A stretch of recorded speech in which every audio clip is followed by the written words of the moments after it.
is Guardian Radio, your station for up-to-the-minute news, intelligent, interactive, and engaging conversation. 96.9 FM. The views and opinions of the hosts and guests are their own and do not necessarily reflect the position of the management and staff of Guardian Network.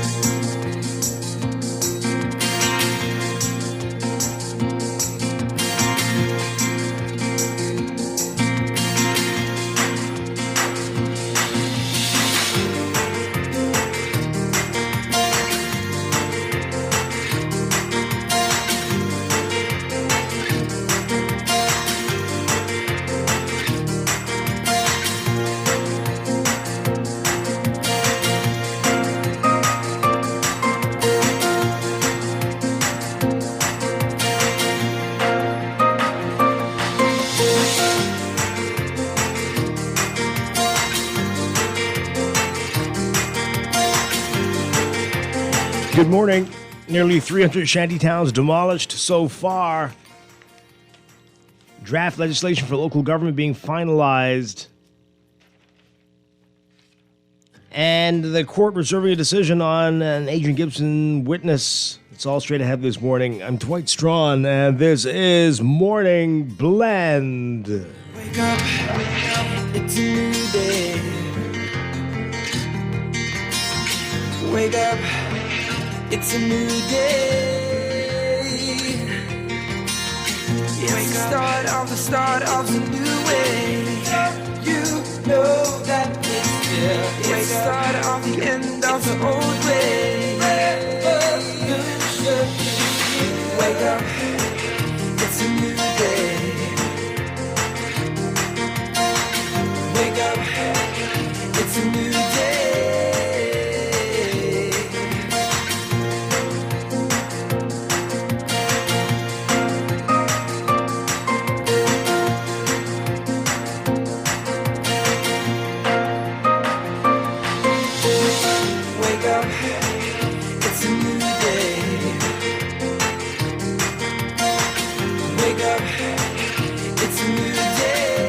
Good morning again, Bahamas. It is Friday, March 15th, 2024. This is Morning Blend on Guardian Radio 96.9. Again, I'm Dwight Strachan. Also this morning, we're going to be talking with the Bahamas Humane Society, our monthly segment with them. And then we'll get a preview of the Through the Music Junkanoo Jazz Concert in Grand Bahama. We'll get details about that. And we're talking with Alive about their March Madness going on now. That's all ahead. But first, it's time for the overnight, the latest breaking news from while we're sleeping, and the top national and international headlines this morning.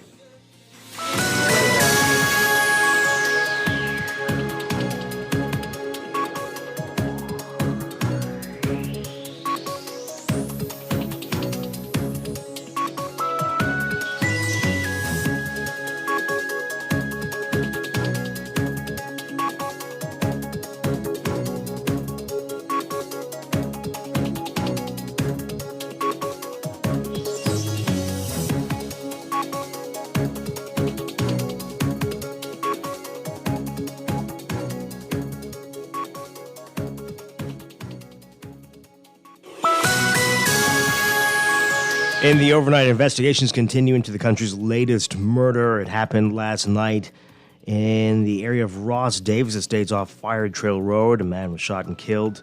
More details expected this morning. As the government continues its crackdown on unregulated communities, Works and Family Island Affairs Minister Clay Sweeting says almost 300 structures have already been demolished. Speaking during a press conference at the Office of the Prime Minister yesterday, Sweeting said that the demolition of illegal structures and unregulated communities throughout the country is necessary as it poses a danger to the country. He said there were environmental, health, and safety concerns, and that it was the government's mandate to ensure the safety and welfare of citizens and lawful residents. Sweeting also said draft legislation for local government reform is being finalized at the Office of the Attorney General. He said they have a 19-member committee that traveled throughout the Family Islands to get input from different local government councils and administrators. He said they have a format that they have the Attorney General's office that they're working on. He says, quote, there are some things they wanted to do in regards to legislation and how they tie into each other, because the Local Government Act also ties into other acts such as building control. Hopefully, we'll get that completed soon, but the draft is completed and is at the AG's office. Sweeting says the legislation seeks to empower local governments to have a greater impact in Family Island communities, but he was not able to provide a timeline on when it will be completed. In its blueprint for change, the PLP pledged to create a local government regime in New Providence as well, and stated in its 2021 speech from the throne that it will work towards the finalization of a local government act for New Providence. Sweeting has indicated since then that he is more focused on addressing inefficiencies in the local government system already in place in the Family Islands.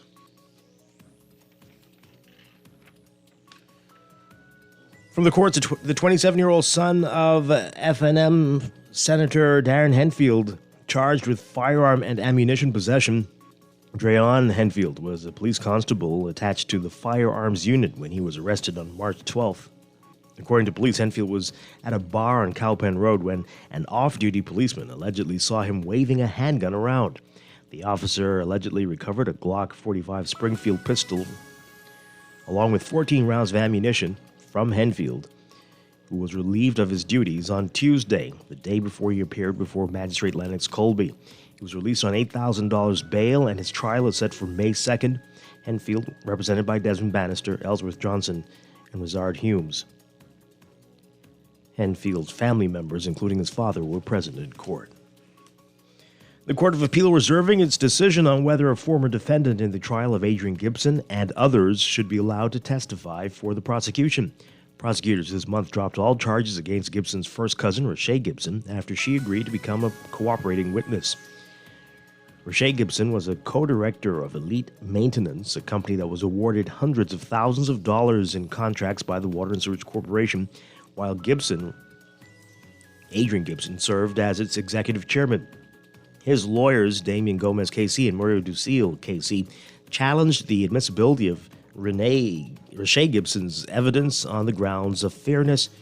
Gibson is on trial along with Elwood Donaldson Jr., Peaches Farquharson, Jerome Missick, and Joanne Knowles. The trial will proceed while the court deliberates on whether Rashay Gibson should testify. And 3 former Chief Justices and the current Chief Justice rejecting claims often put forth by some members of the public that judges are recklessly putting society at risk by granting bail to criminals. The controversial issue of bail featured prominently during the Eugene DePuch Distinguished Lecture held at Bahama Convention Center last night. The theme, Justices in Dialogue, Distinguished Conversations.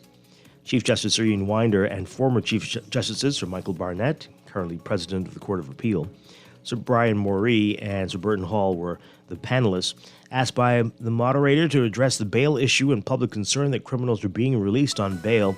Sir Brian said the outcry from the public, particularly in times of very high crime, is understandable, and that judges live in the society like everyone else. But he said, quote, they don't live in some ivory tower, so the debate is certainly one which the judges are aware of. But here's the difference. Judges don't have the luxury of responding emotionally to the subject of bail, because at its essence, it involves some of the most treasured fundamental rights of citizens, which are an integral part of our democracy and the rule of law. Read more on that in today's Nassau Guardian. Overseas, a plan to create a transitional presidential council is moving forward after a majority of Haitian parties and coalitions submitted the names of those charged with finding new leaders for the country. The names were provided to the regional bloc known as CARICOM, that is helping lead the transition. According to the foreign minister from Suriname, it's now up to Haitians to choose who they want to find a Haitian-led solution. He said, quote, it is for them to pick up the ball and run with it, being responsible for their own destiny.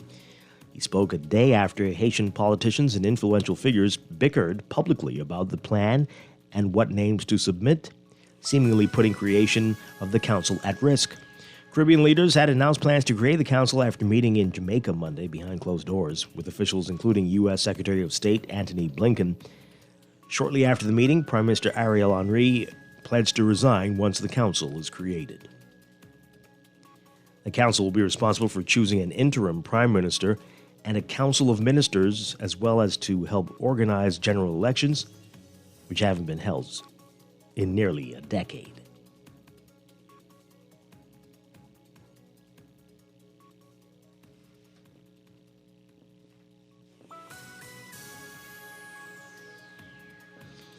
And the Russians began 3 days of voting today in a presidential election that is all but certain to extend President Vladimir Putin's rule by 6 more years after he stifled dissent. The election takes place against the backdrop of a ruthless crackdown that has crippled independent media and prominent rights groups and given Putin full control of the political system. It also comes as Moscow's war in Ukraine enters its 3rd year. Russia's had the advantage on the battlefield, where it's making small, if slow, gains.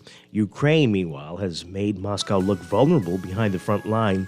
Long-range drone attacks have struck deep inside Russia, while high-tech drones have put its Black Sea fleet on the defensive. Voters are casting their ballots Friday through Sunday at polling stations across the vast country's 11 time zones, as well as illegally annexed regions of Ukraine. Russians can also vote online, the first time the option has been used in a presidential contest. More than 200,000 people in Moscow did so soon after the polls opened, according to authorities. The election holds a little suspense since Putin, who is 71 now, is running for his 5th term virtually unchallenged. His political opponents are either in jail or in exile. The fiercest of them, Alexei Navalny, died in an Arctic penal colony last month. The 3 other candidates on the ballot are low-profile politicians from token opposition parties that toe the Kremlin's line. And from the U.S., the father of a Michigan school shooter was found guilty of involuntary manslaughter, a second conviction against the teen's parents, who were accused of failing to secure a gun at home and doing nothing to address acute signs of their son's mental turmoil. The jury verdict means James Crumbley has joined Jennifer Crumbley as a cause of the killing of 4 students at Oxford High School in 2021, even without pulling the trigger. They had separate trials as the first U.S. parents to be charged in a mass school shooting committed by their child. 45-year-old Jennifer Crumbley was convicted of involuntary manslaughter in February. The verdicts, one each for the 4 victims, were read around 7:15 p.m. last night at the end of a full day of deliberations in Oakland County Court. 47-year-old James Crumbley, who heard the outcome through headphones because of a hearing problem, slowly shook his head from side to side as the jury foreman read guilty. A sheriff's deputy removed a dress tie from his neck, shackled him at the waist, and returned him to jail. Family of some of the fallen students wept quietly and gripped each other's hands in the second row of the courtroom.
In sports, very competitive day in the Capital Union 2024 National Private School Golf Championships, as several champions crowned in the Bahamas Golf Federation's 9-hole facility at the Queen Elizabeth Sports Center, wrapping up the 4-day event yesterday. Windsor School won the Upper Primary Boys Division. Home School won the Upper Primary Girls Division. St. Andrews International School won the Lower Primary Boys Division, and Poitier Golf Home School won the Lower Primary Girls Division. In the upper primary boys, Windsor finished 3 over par to win. You can find out how the other teams did in today's Guardian Sports section. And the excitement surrounding the 2024 Crypto Aquatics Championship set for March 30th through April 3rd right here in Nassau at the Betty Kelly Kenning National Swim Complex, growing after the team was named on Sunday. And with the pool being filled now, the swim team is aiming for a 6th straight title, and Team Bahama's head coach Trevano McPhee is optimistic of the 36-member team pulling it off. It's been a difficult season for local Bahamian swimmers, though, as they have been without a 50-meter pool since July 2023. But they're not letting that deter them. You can read about that in today's Guardian Sports section. And the NFL is reviewing whether the Atlanta Falcons and the Philadelphia Eagles violated tampering policies during the legal tampering window. The Falcons agreed to a contract with 4-time Pro Bowl quarterback Kirk Cousins shortly after teams were permitted to start negotiating with unrestricted free agents on Monday. The Eagles quickly struck a deal with 2-time Pro Bowl running back Saquon Barkley soon after the negotiation period ended or opened at 12 p.m. Eastern Time. Penn State coach James Franklin told a reporter that Eagles general manager Howie Roseman spoke to Barkley and pitched him on the connection between the Eagles and Nittany Lions fan bases. Teams are permitted to talk directly with agents during the 52-hour negotiating window, but can't speak to the player unless he has no agent and represents himself. The Eagles have denied the claims, and Barkley and Franklin misinterpreted their conversation. That's what they said. In Atlanta's case, Cousins said Wednesday that there were great people with the team and that he was looking at the support staff. Cousins wasn't permitted to speak to anyone before 4 p.m., though, on Wednesday. That's sports, and that's the overnight. Time for your first look at weather.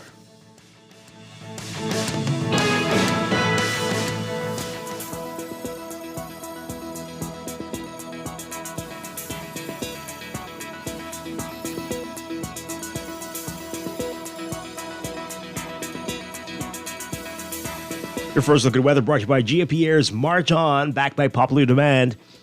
We've got high pressure that will continue to dominate the weather of the Bahamas with fair and warm conditions, along with moderate to fresh breezes.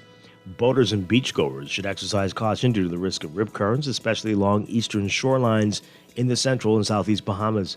For today, for the northwest Bahamas, we're looking at mostly sunny and warm conditions, turning fair and mild tonight. Winds east to southeast at 10 to 15 knots, seas 2 to 4 feet. For the central and southeast Bahamas, partly sunny, warm, and breezy, with a chance of a stray shower, fair and a bit breezy tonight. Small craft caution in effect for boaters. Winds easterly at 15 to 20 knots with higher gusts, seas 4 to 6 feet. Temperature-wise today, we're looking at highs getting up into the 80s again, around 81 Fahrenheit, 27 Celsius. Overnight lows tonight getting down to about 66 Fahrenheit, 19 Celsius.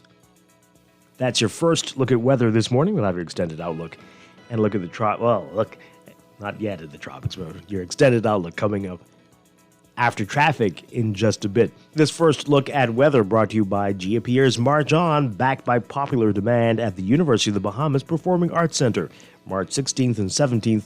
Tickets available at Gorgeous Essentials in the Mall at Marathon.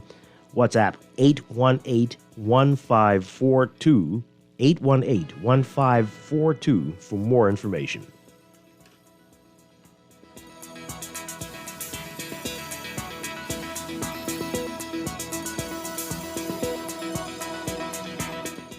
It's time for a break, but when we come back, we're discussing the day's top stories right here on Morning Blend on Guardian Radio 96.9, your home for fresh news and smart talk all day.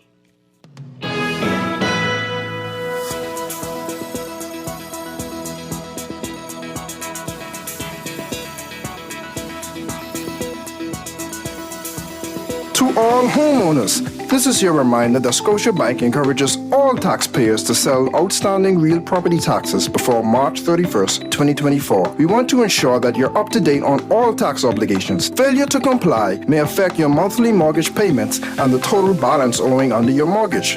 We invite you to contact the RPT office of the Department of Inland Revenue or your nearest branch or bank officer if you require additional information or assistance. Stay on top of your taxes with Scotiabank. Wherever you're headed, the Custom Computers Know-How team is standing by to help guide you in the East and the West. We now have 2 convenient locations on Patton Street in Palmdale and our newest store in the Caves Village Shopping Plaza through the Blake Road entrance. Discover the latest products by top international brands and the knowledge you need to unleash tomorrow's technology today. Drop by Custom Computers out east or out west. We're open Saturdays from 10 till 4.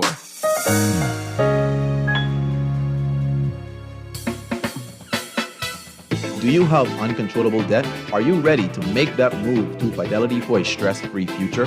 These loans have a built-in savings plan that pays you unbeatable interest. Ask about our debt consolidation loans today. Call 356-7764. Fidelity, we're good for you. Screws and Fasteners World, Balfour Avenue and Palm Beach Street, has those hard-to-find fasteners for you right now. You can find stainless steel regular hex, carriage bolts, galvanized bolts, threaded rods, nails, self-tap screws, sex bolts, anchor bolts, turnbuckles, masonry tools, hand tools, and weed whacker strings. Check out the rope selection and car body fasteners, too. Special orders are welcome. It's your #1 fastener store. Screws and Fasteners World, Balfour Avenue and Palm Beach Streets. Call 326-1976. Tired of banks forcing you to use technology to bank the way they want you to? Your convenience is important. So no matter what your banking needs, Commonwealth Bank's friendly staff are always available in branch for that personal one-on-one service. But when you choose technology, our online and mobile banking app offers you state-of-the-art functionality. The choice is yours. Commonwealth Bank. Bank the way you want. When faced with an illness like cancer, we band together, and we at Cleveland Clinic in Florida have your back. From advanced cancer treatments to extra safety measures at all of our locations, we're with you on this journey. For every infusion and follow-up, for every step of the way, for every care in the world. Cleveland Clinic in Florida. Get the care you need when and where you need it. To learn more or connect with a local representative, visit clevelandclinic.org/Caribbean. This is Guardian Radio 96.9 FM. Fresh news, smart talk, all day. Wake up, it's a new day. Wake up, it's a new day. It's the start of a new way. You know that it's the start of the end of the old way. Wake up, it's a new day. Wake up, it's a new day.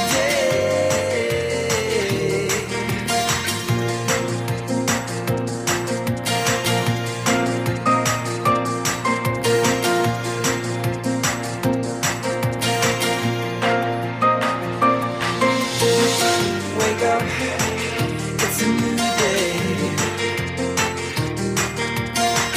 Wake up, it's a new day. Welcome back to Morning Blend here on Guardian Radio 96.9. We are streaming live on GuardianTalkRadio.com and on the Guardian Radio app for smart devices. We're also on your televisions on cable Bahamas Channel 969 and BTC Flow Channel 612. You can tweet us at MorningBlend969 or Facebook.com/MorningBlend969. Text us on the Guardian Radio text line powered by BTC 422-4796.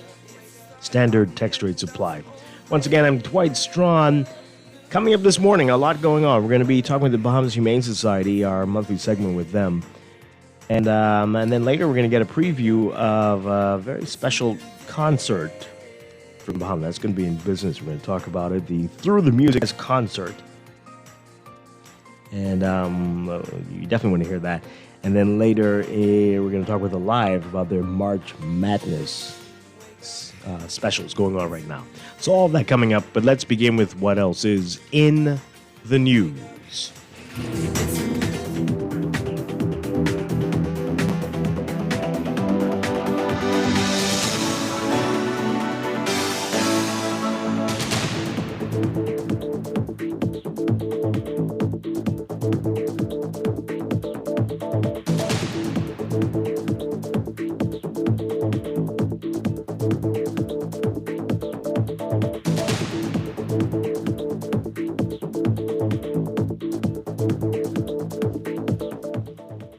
And in the news, quite a few things I wanted to talk about this morning. So the big story in the Nassau Guardian, the headline is about a special forum last night with the Eugene DePuch Distinguished Lecturer and 3 former Chief Justices and the current Chief Justice all together talking about justice in the Bahamas. And the bail issue came up definitely.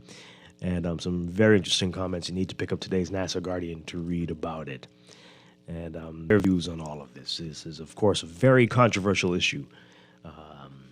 And I doubt it's going to go away anytime soon. But yeah, great event last night. All right, so Clay Sweeting, the Minister for Works and Family Island Affairs, a lot on his plate there, giving an update at the Office of the Prime Minister press conference yesterday, saying so far 300 shanty towns have been demolished. That's structures. So structures, not 300 shanty towns. That would be a terrifying number if there were that many, and some might say there probably are. But anyway, 300 structures have been demolished, and more to come. And he, again, explain why this is being done, because of the threat to health and safety and all these issues that they're facing right now. So again, 300 legal structures have been demolished. That's across New Providence and Abaco. He says an initial assessment has been completed on Eleuthera, and the task force is traveling to that island next week to conduct further investigations. He says over the course of the next few months, the team will ensure that these areas are monitored to prevent reoccupation. He also emphasized that the goal is not to put a target on the backs of Haitian migrants, who are often assumed to be the people who inhabit unregulated structures. Sweeting said yesterday, quote, "Let me just say here that the focus is not solely on shanty towns occupied by foreign migrants. In some cases, it's also Bahamians, but the Building Control Department within the ministry," this is his ministry, Works and Family Island Affairs, "will be going after all structures, which means all buildings that have not been approved by the Ministry of Works. Shanty towns have been a long-standing issue, of course, in the Bahamas. Successive governments have been pledging to deal with the communities. Now, in the past month, many structures on the island have been demolished. This is Abaco. However, Sweeting said some inhabitants were given more time to vacate the buildings. He said, this is a quote, "When the task force went to demolish the homes, there were some persons who, for a lack of better words, said they didn't think that we were really coming. Unfortunately, some of those were mothers with children, so we did give them extra time in that regard. But the reality is we're in a situation, so if we say we are coming, I want to reiterate that the task force will be there to deal with the issue." He also said that so far the task force has seen that many homes in the shanty towns are not connected legally to utility companies, but you do that are not illegally are connected this is a lot of negatives, double negatives. They are not connected illegally to utility companies, but in some cases you have illegal connections. In other instances, such as Abaco, 90% of the homes do not have any running water. He said, quote, "We also discovered that in the communities there were 3 or 4 generators that were wired and not up to code, and the owners of the generators would then charge a fee for providing electricity to the people in their community. They would provide electricity from 8 p.m. till 6 a.m. at a standard rate." So in Abaco, there was no allocation for utilities there. That was one of the biggest issues. Here in New Providence, we found some situations in that regard, but this seems to be a trend where persons take advantage of people in these communities by providing generators for power and then charging them as if they are the utility company, which is also, I believe, according to IRCA, against the law. So, lots of issues there. Let's get your reaction to that. What you're hearing there, most people, that will not be news on what's going on, but the government is serious about it. Let's hear from you. 323-6232. 325-4316. 325-4259. 242-300-5720. Are there communities that authorities don't seem to know about? We're always hearing people just turn a corner and surprise, what's this? Is that still happening? 323-6232, 325-4316. 325-4259. Tweet us, Facebook us, text us, 422-4796. All right. So that's happening. Then this is a different issue, but this is interesting. So again, you heard Clay Sweeting say that they're not just targeting. This is across the board. Doesn't matter if it's Haitians, Bahamians, whomever. This is what they're doing. But we do know we have a serious illegal migration issue, a major problem, and things are, Haiti again under the spotlight, and lots of concerns about what could happen here. So there's a very interesting letter in today's NASA Guardian. I don't normally read them on the air, but this one, the headline caught my eye. And I noticed that the name of the writer is not on this. I don't know if that was accidentally left off or intentionally not included, but this is... I want to get your views on this. So the letter is long, but this part here, use Little Inagua for refugee camp. Little Inagua, folks. This is what it says. Suggestion, Little Inagua... should be proposed to the United Nations High Commissioner for Refugees as a site to establish a refugee camp for the thousands of migrants who may be fleeing Haiti on an almost daily basis. What? This could have an additional benefit to the Bahamas and the U.S. in particular as a drop-off point for repatriations to Haiti. A multinational partnership would be established involving the Bahamas, the United Nations, CARICOM, Canada, and the United States to build and develop the Little Inagua refugee camp. Oh, boy.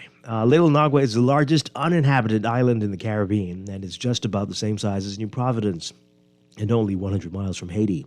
Little Inagua is 50 square miles and should be easily able to house a large percentage of the undocumented persons awaiting deportation in the Bahamas, the U.S., and Canada. The Bahamas reiterated to CARICOM at its Nassau conference that the community must play a leadership role in addressing the deteriorating conditions in Haiti. Prime Minister Justin Trudeau of Canada more specifically laid out that as neighbors and for Canada with a history of support for the people of Haiti, quote, we need to work on long-standing solutions that will restore order and security, allow for essential aid to flow to those who urgently need it, and create the conditions for free and fair elections so that the Haitian people can live in a stable and democratic society. These very same sentiments have been repeated by representatives of all major parties interested in the challenges that they're having. CARICOM, the United States, and Canada, under the auspices of the United Nations, should create a paramilitary training center. Oh, I'm getting a headache now. That can recruit able-bodied individuals from the refugee camp at Little Inagua who would be trained to eventually be consigned to Haiti to bolster the national police in working to achieve the objectives expressed in CARICOM. A number of supporting facilities may be added to Little Inagua. For example, a naval facility to accommodate Bahamian, Canadian, and United States naval deployments to this mission, a Defense Force outpost, and immigration processing center.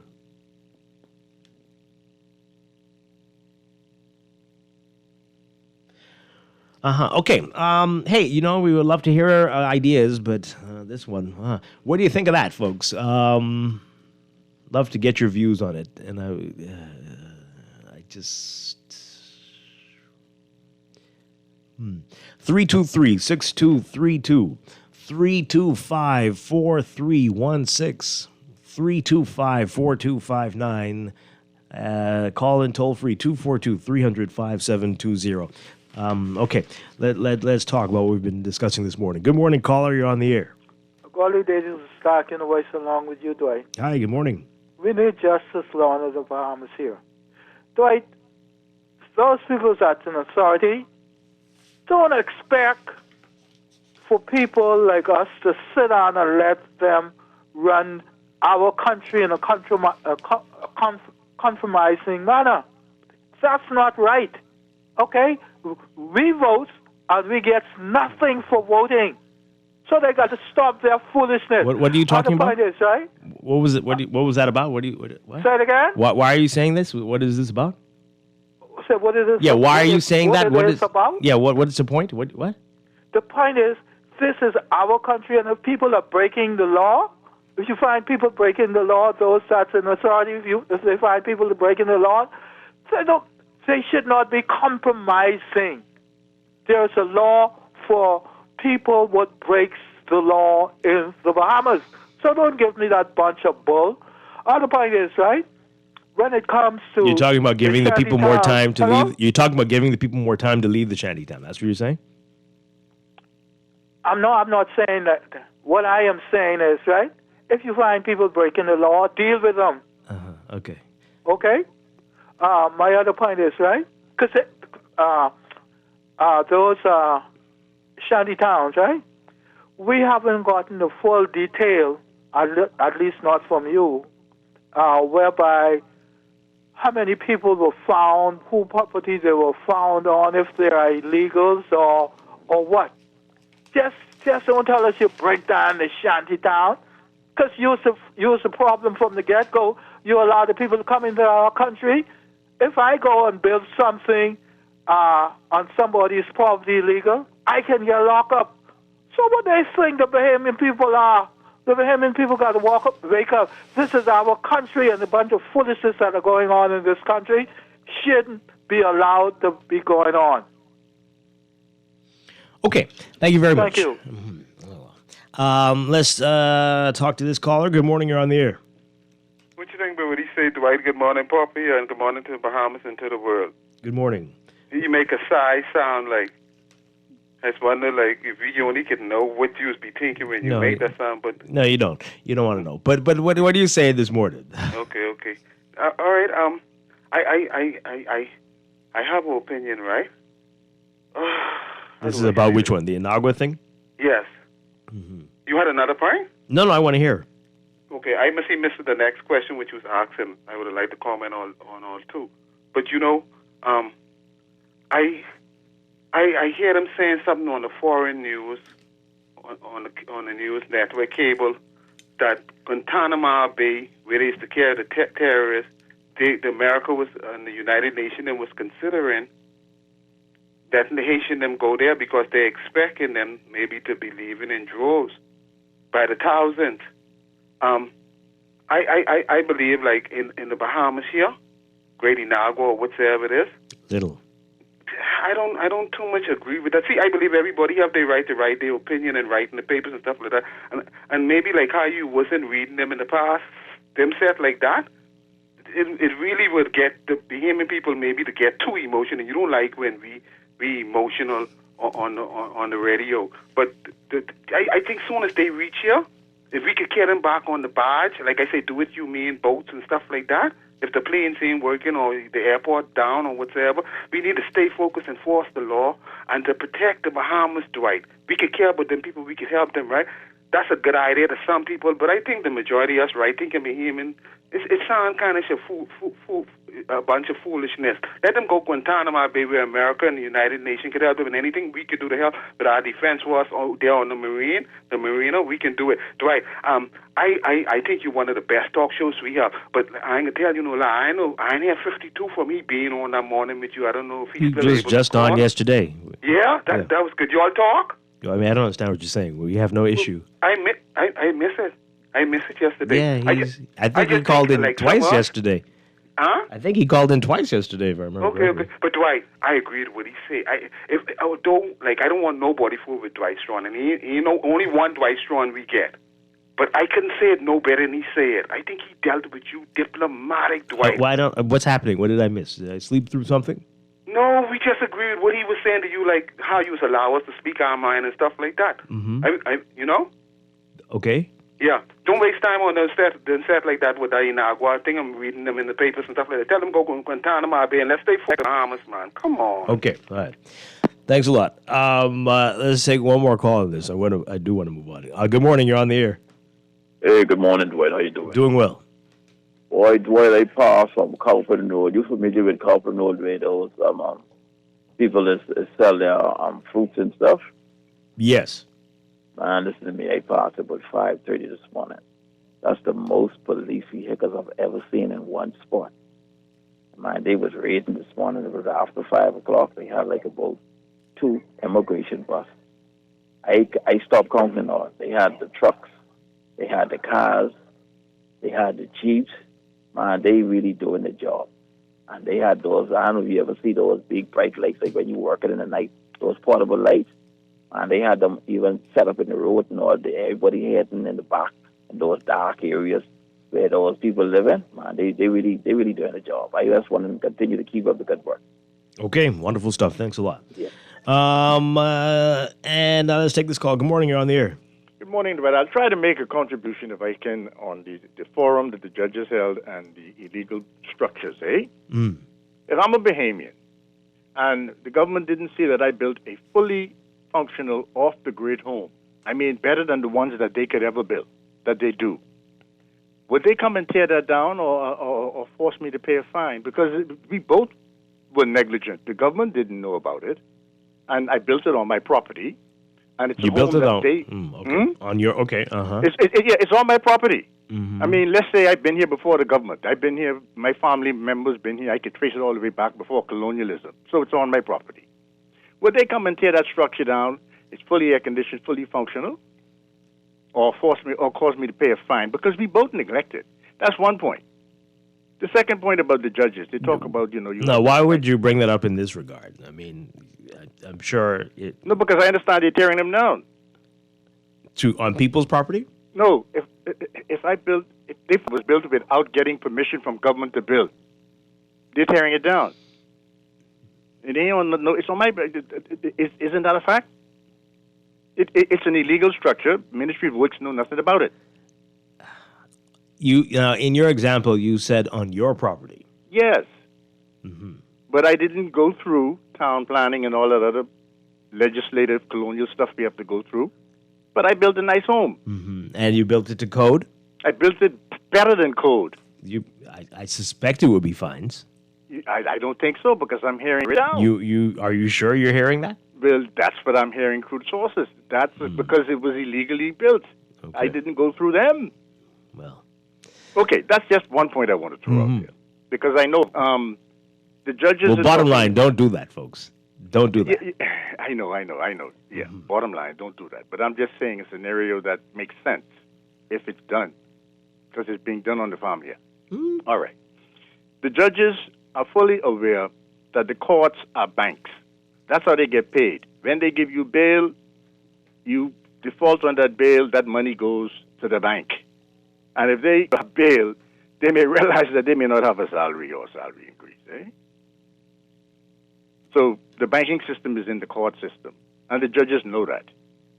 So since they want to have a discussion, let's talk about that too, That's all I wanted. Okay, interesting. Thanks a lot.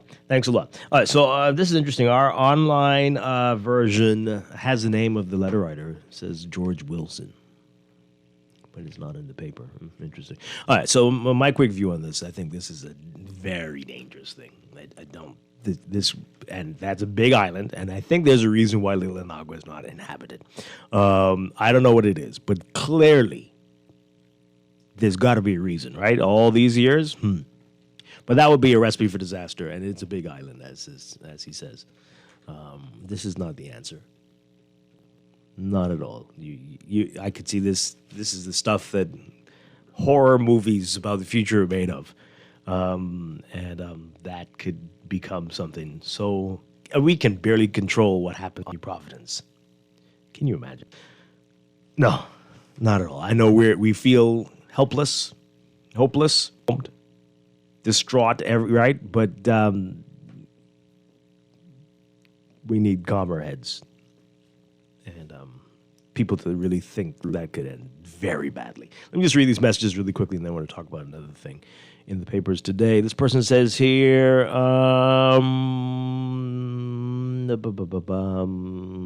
good morning. Students are on the road waiting for the buses early because of no two-way public transportation to South Beach, Blue Hill Road at this end. The buses to go all the way around in one circular direction. Complain about the bus routes. Okay. The Bahamian people, through their politicians, do not want real local government. They're quite happy with the status quo. Whatever happens to the reprieve on local government, the introduction of local government for New Providence. Yeah, we're all asking that question. We'll get to the local government in just a second. This person says here, were there any arrests or significant fines to send a clear message to the public that selling unauthorized power illegally is against the law? That is a great question, and no mention of that. And we haven't heard of anybody brought before the court, right? And I'm sure the people can tell the authorities who they were the power from, right? Or did they not tell them? This one says, should people who are supplying electricity to the villages be charged for their actions? Absolutely. Shouldn't they? It is against the law. In addition, I say establish collection points in Canada, the U.S., and Europe where there are migrants that can be sent back. Wait, okay, let me start from the beginning. Will become Little Haiti as migrants are held there for years because some situations mean they cannot be sent back. Just like Marsh Harbor, I say establish collection points in Canada, the U.S., and Europe where their migrants can be sent to their refugee camps. In addition, the national security provision in the Constitution needs to be invoked immediately to nullify the right to be registered as a Bahamian based on birth in the Bahamas. This is a national security threat, I guess you're saying. Oh, really? Okay. Yeah, you're looking for trouble. Now, if you want something like that, you need to have a referendum. You can't just, who's going to do that? Suspend a portion of the Constitution? Okay. Have a referendum. Someone says here, somebody please cut. Oh, yeah. Well, yeah, sure. I get you. Can you elaborate on the reason why you think the little Nagua thing wouldn't work? Yeah, I just did. And I think that text is right as well. That would be overrun and would become a problem. And a new country within the country, and eventually, and there will be people there for decades. It'll be a disaster. One would have thought that the Nagua was a protected island by BNT, and outsiders are always looking at our islands trying to tell us what to do with them. This is a growing trend. Bahamians beware. That's not an outsider, though, as we just found out. Let's take this call. Good morning, caller. You're on the air. Yeah, Dwight, you mentioned a couple of things. Sarah Jones, a critical thinker. Little Nagua is a remote island, right? But here it is. It's a park managed by the Bahamas National Trust. The island is an undisturbed state with no fresh water supply. It has a tropical, wet and dry, like the savanna type product. It has 140, maybe 150 different species of native and migratory birds. It's one of the reasons why it is one of those protected areas that we don't have.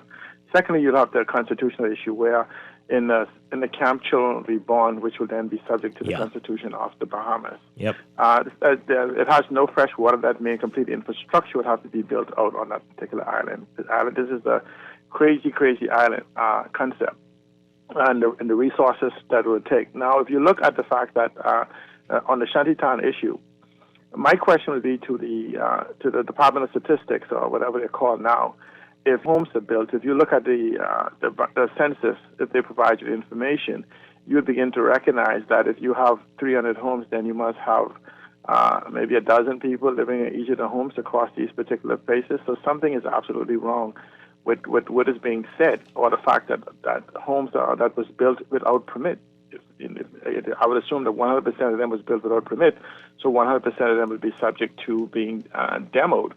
The problem also is the government of the Bahamas have brought no strategy for those Bahamians and potentially Bahamians who lives in those homes. So what are we going to do for their housing? So essentially we've exacerbated housing. So in essence, if they have nowhere to go, they're simply changing location. So the government needs to bring a comprehensive plan out to deal with this situation as opposed to these marketing type environment to say, look, we're doing something. We should present it to the people so we can actually see what it is.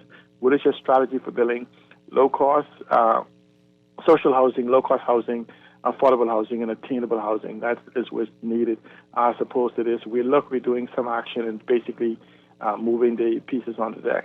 Thank you so much. Okay. All right. Couple more messages. Whose idea was this little Inagua thing? Did it come from a politician? We just told you.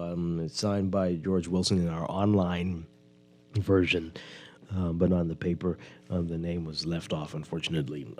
So just an idea. I'm just not attacking the letter writer, but people are free to give their views. But we're thinking that's not a good idea.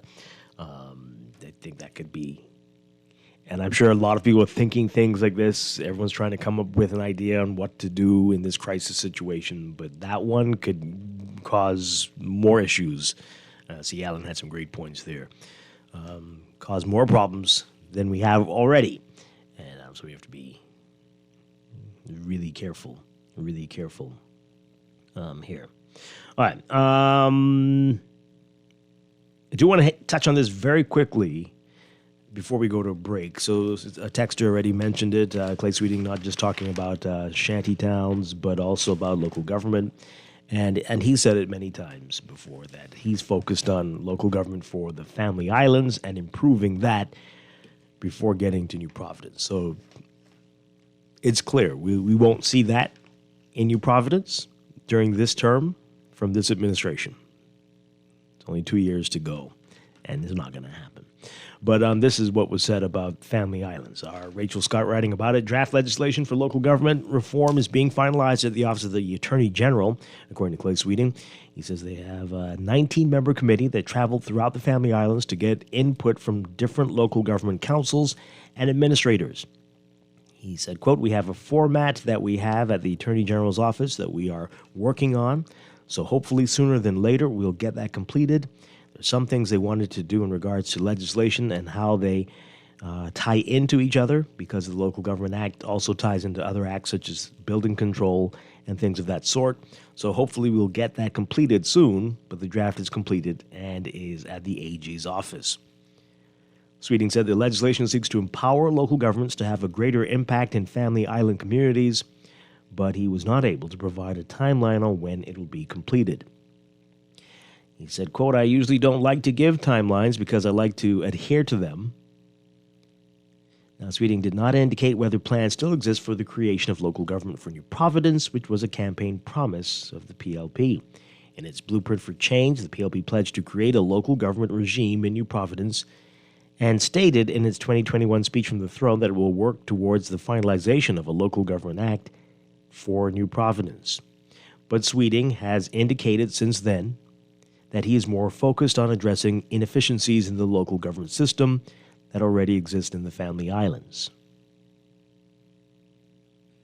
The last F&M government, led by former Prime Minister Dr. Ibrahim, also promised changes to local government and the introduction of local government for New Providence. However, that never happened. While a committee was formed and its work presented in a thorough report, ultimately nothing more came of it. Remrit Wells, who was the minister responsible for local government at the time, told the Nassau Guardian he was concerned that if implemented as proposed, the plan for local government for New Providence would give local government officials too much power. And I think he said, this is not in the story, I think he said, well, what would that mean for the MPs? I'm paraphrasing. What would we do? All right, so let's get your reaction to that. Give us a call, 323-6232, 325-4316, 325-4259, toll free, 242-300-5720. Do you agree with that earlier texter who said that the people in the Family Islands are not interested in any strengthening of local government?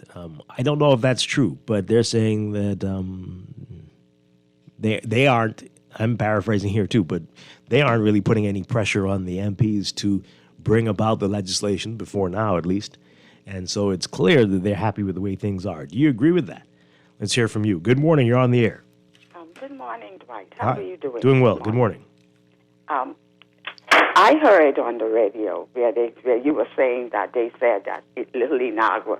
No, Little Inagua is a property kept by the, oh my God. BNT. If we allowed that to happen, yeah. We would have the whole of Haiti dwelling there. We have a problem right now with the shanty towns. I hope the government is wise enough to turn that down. Biden has his place in America. They have that open for refugees to come in, or illegal immigrants. Canada has a place. Why do they want to heap that burden on the Bahamian people? No, that would be the biggest mistake. And I hope the Davis administration would say no to that. We have our own problems.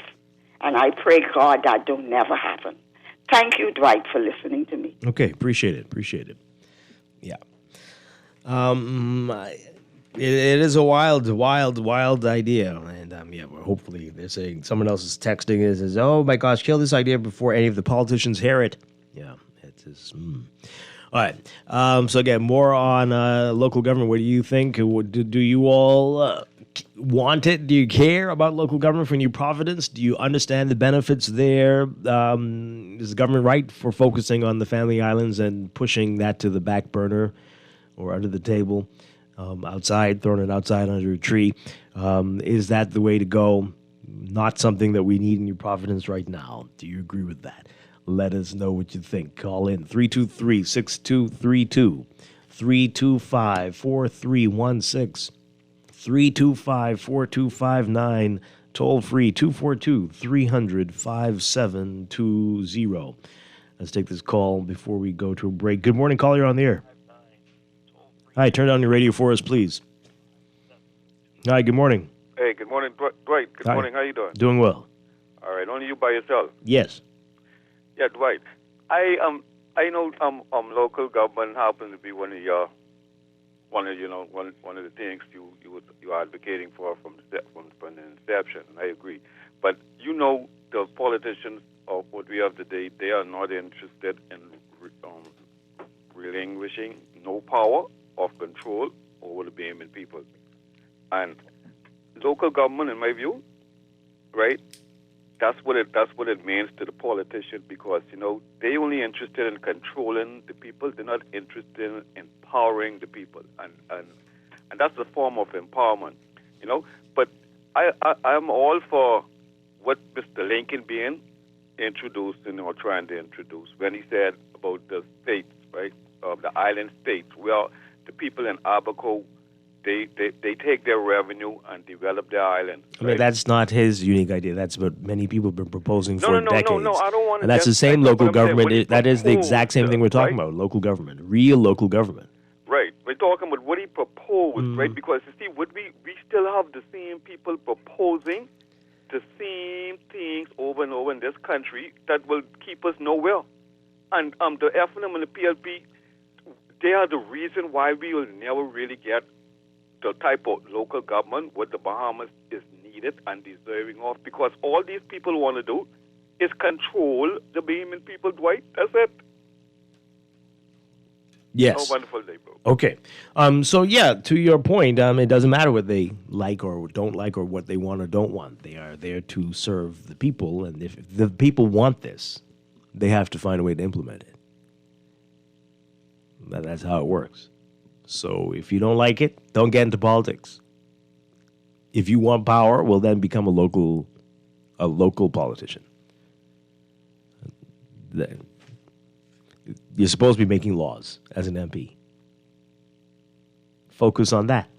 There's a text. Would the local government plan be similar to the city plans you have been talking about, with districts and constituencies, and which would be managing their areas? I mean, that's how real local government works, right? And again, so a lot of people have not read the proposal from the Committee for Local Government for New Providence, and that would have been a blueprint, pardon that word, for all the Family Islands.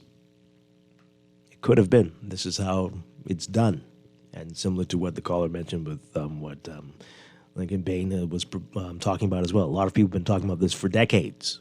Many decades. Good morning, caller, before we go to the break. Good morning.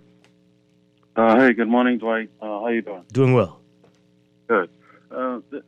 Two points, or two areas of discussion regarding the thinking to use revenue generated in an island to develop that island, or for the purpose of advancing that island. In a chain of islands like the Bahamas, that would never work. Why? Right? Unless each island is going to carry its own weight. And that is not the case. Unless each island has the ability to implement its own infrastructure, its own advancements in technology.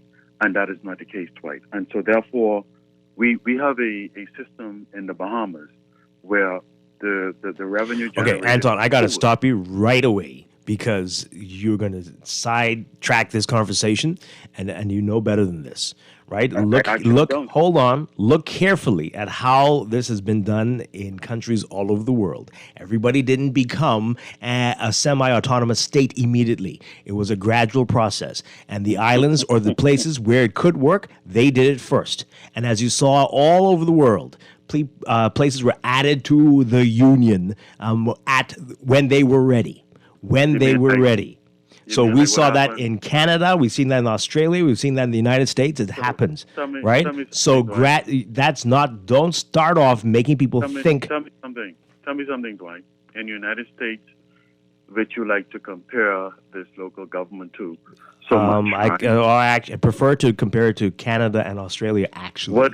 What happened in some of those, what they consider in the United States, lesser states, when they experienced extremely strong hurricanes that devastated. Then the federal government steps in to assist. It didn't happen. That's the point I'm making, Dwight. It didn't. Why are you talking about these worst case scenarios with countries that are often run by people even shockingly worse than ours? It's not a worst case. I'm showing you that there's a lot of prejudice built into what that idea is proposing, where only the islands that can afford would be afforded the advantages and the opportunities, and those that can't would be left out in the past. And you know why they can't afford now? Because of years of neglect from the central government. No, that's how it is. In the U.S., Dwight, that happens. I'm not talking about the Bahamas, I'm speaking about the system that you love to refer to. Why don't you look at Canada and Australia? How about those? You have, okay, Dwight, let's take it down to zip codes. You have zip codes in the United States where they have the best of everything.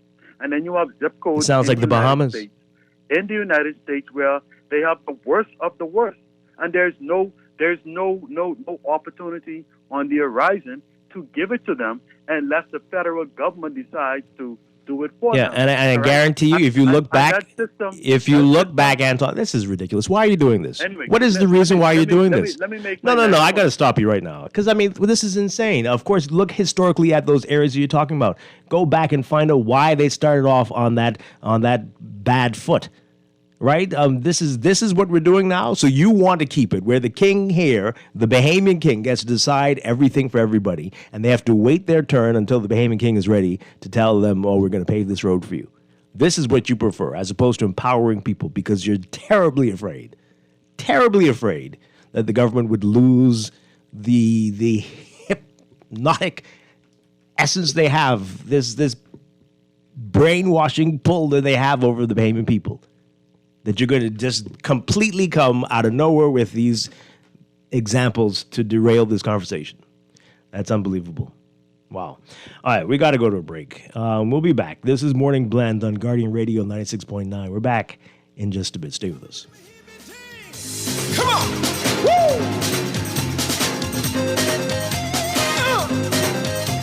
Oh, yeah!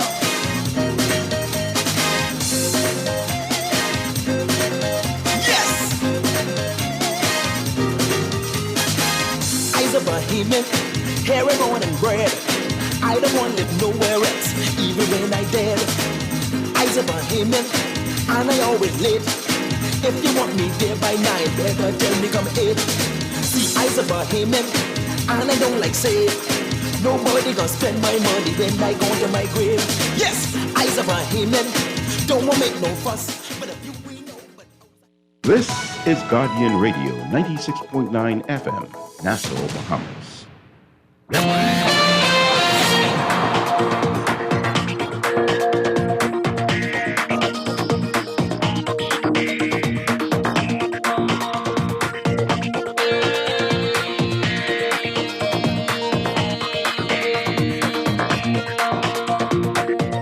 It is time for a look at traffic for the morning, brought to you by RBC, a bank for all of us.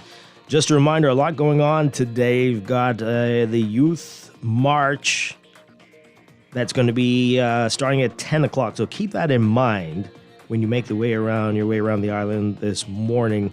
That's going to be a big thing starting at 10 o'clock, and it's going to start at Southern Recreation Grounds. head south onto Market Street and then onto Chapel Street and then to Meadow Street and Nassau Street and back to West Bay Street. So there's going to be a lot of areas before it gets to Clifford Park. So keep that in mind this morning. Starting at 10, that's expected to go on till about 2 o'clock this morning. And in your real-time traffic right now, as usual, Vinyl Butler Highway, heavy traffic from Fire Trail straight up to Tonic Williams-Darling Highway. Tonic Williams-Darling Highway backed up a bit westbound to that roundabout.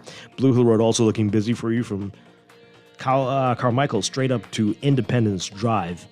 And then we've got Eastern Road, heavy traffic east of Fox Hill to about Johnson Road if you're heading westbound this morning. That's what we're seeing right now. We'll have another update for you after the 8 o'clock news.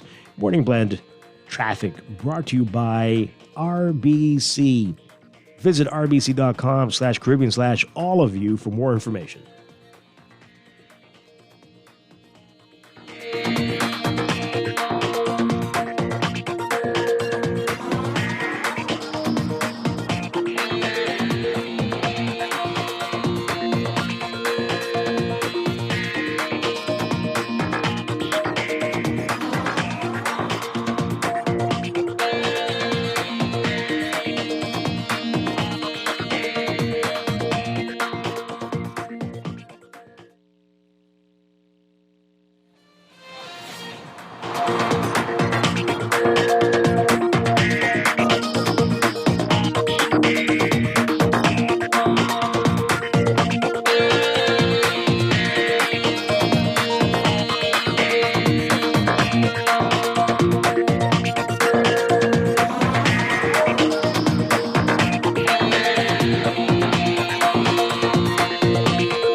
This is Guardian Radio, 96.9 FM, Nassau, Bahamas.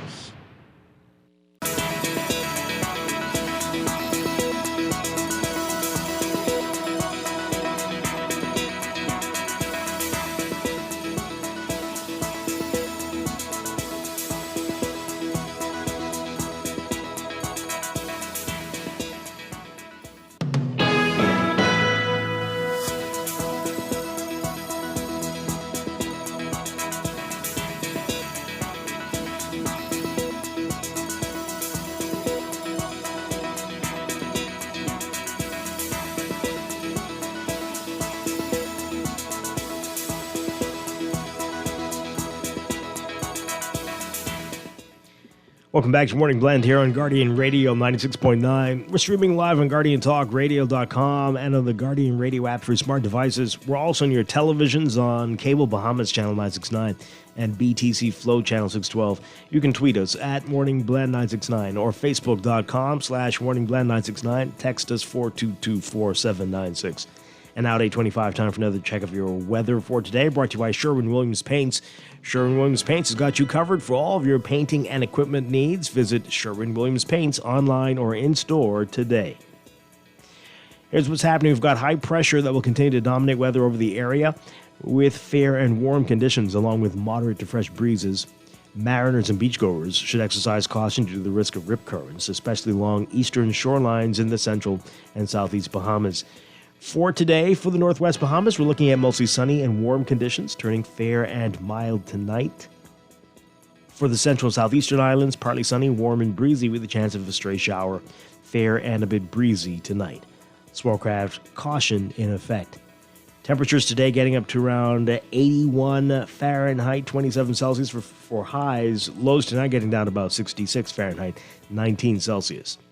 In your extended outlook, high pressure will remain in control over the islands, but will gradually weaken and shift further east into the Atlantic through Sunday. So for tomorrow, Saturday, mostly sunny and warm with a few possible passing showers in the southeast Bahamas. Small craft caution will come into effect for the southeastern islands. Sunday, partly sunny and warm, but a bit breezy in the southeastern islands again with a few stray showers. Small craft caution will be in effect again for the southeast Bahamas. That is your morning blend weather check. Weather check also brought to you by Easy Car Sales. Easy Car Sales inviting you to an electrifying experience. Take an electric vehicle for a spin and discover the future of driving today. There's an EV waiting for you at easy242.com.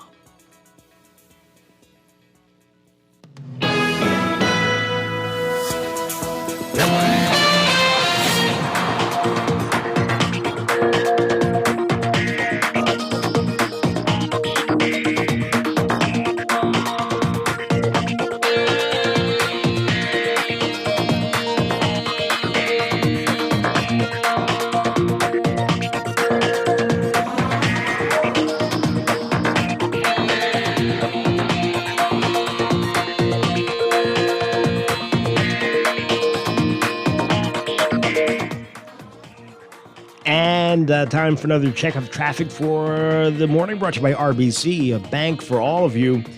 Again, a reminder of the Youth Peace March that is going to get started at around 10 o'clock this morning.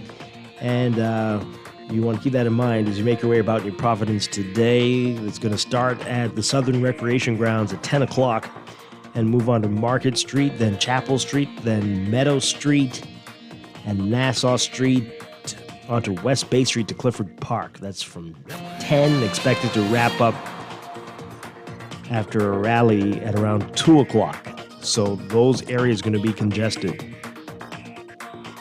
for a good portion of the day today. So keep that in mind as you make your way around New Providence this morning. All right, in your real-time traffic right now, we're seeing heavy traffic on Milo Butler Highway as usual. Again, from Fire Trail to about Tawny Williams-Darling Highway, and Tawny Williams-Darling Highway seeing heavy traffic both directions, east and westbound, toward that roundabout. Further up north, you're going to be seeing heavy traffic as you approach the six-legged roundabout from straight north. You're going to see that eastbound on JFK and southbound on New Providence Highway. Also on the Thompson Boulevard side and Farrington Road side as well. So every point approaching that roundabout busy for you this morning. West Bay Street near Saunders Beach also congestion as you approach the New Providence Highway roundabout.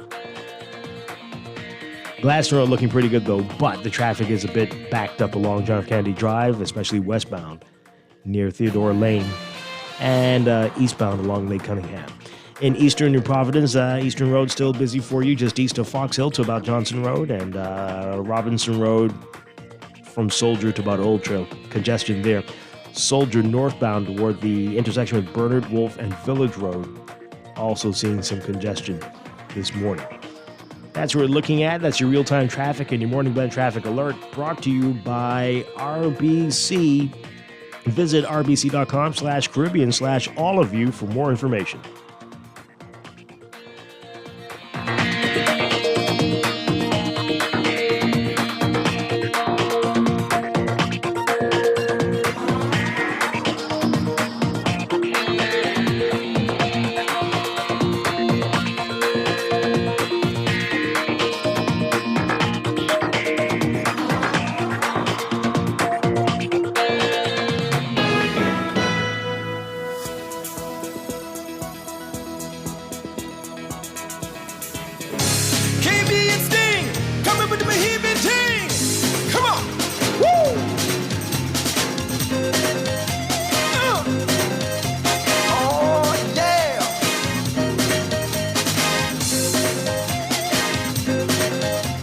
And we're back with Morning Blend on Guardian Radio 96.9. Dwight Strachan with you on this Friday morning. Coming up in a few minutes, we're going to be talking with the Bahamas Humane Society, our monthly segment with them. Just want to wrap up our conversation on local government. Again, the Minister of Works, Clay Sweeting, saying that they're drafting their legislation for expanded local government for the Family Islands.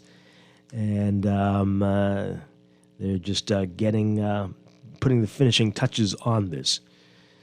And so... still no word on when New Providence will see this, if ever.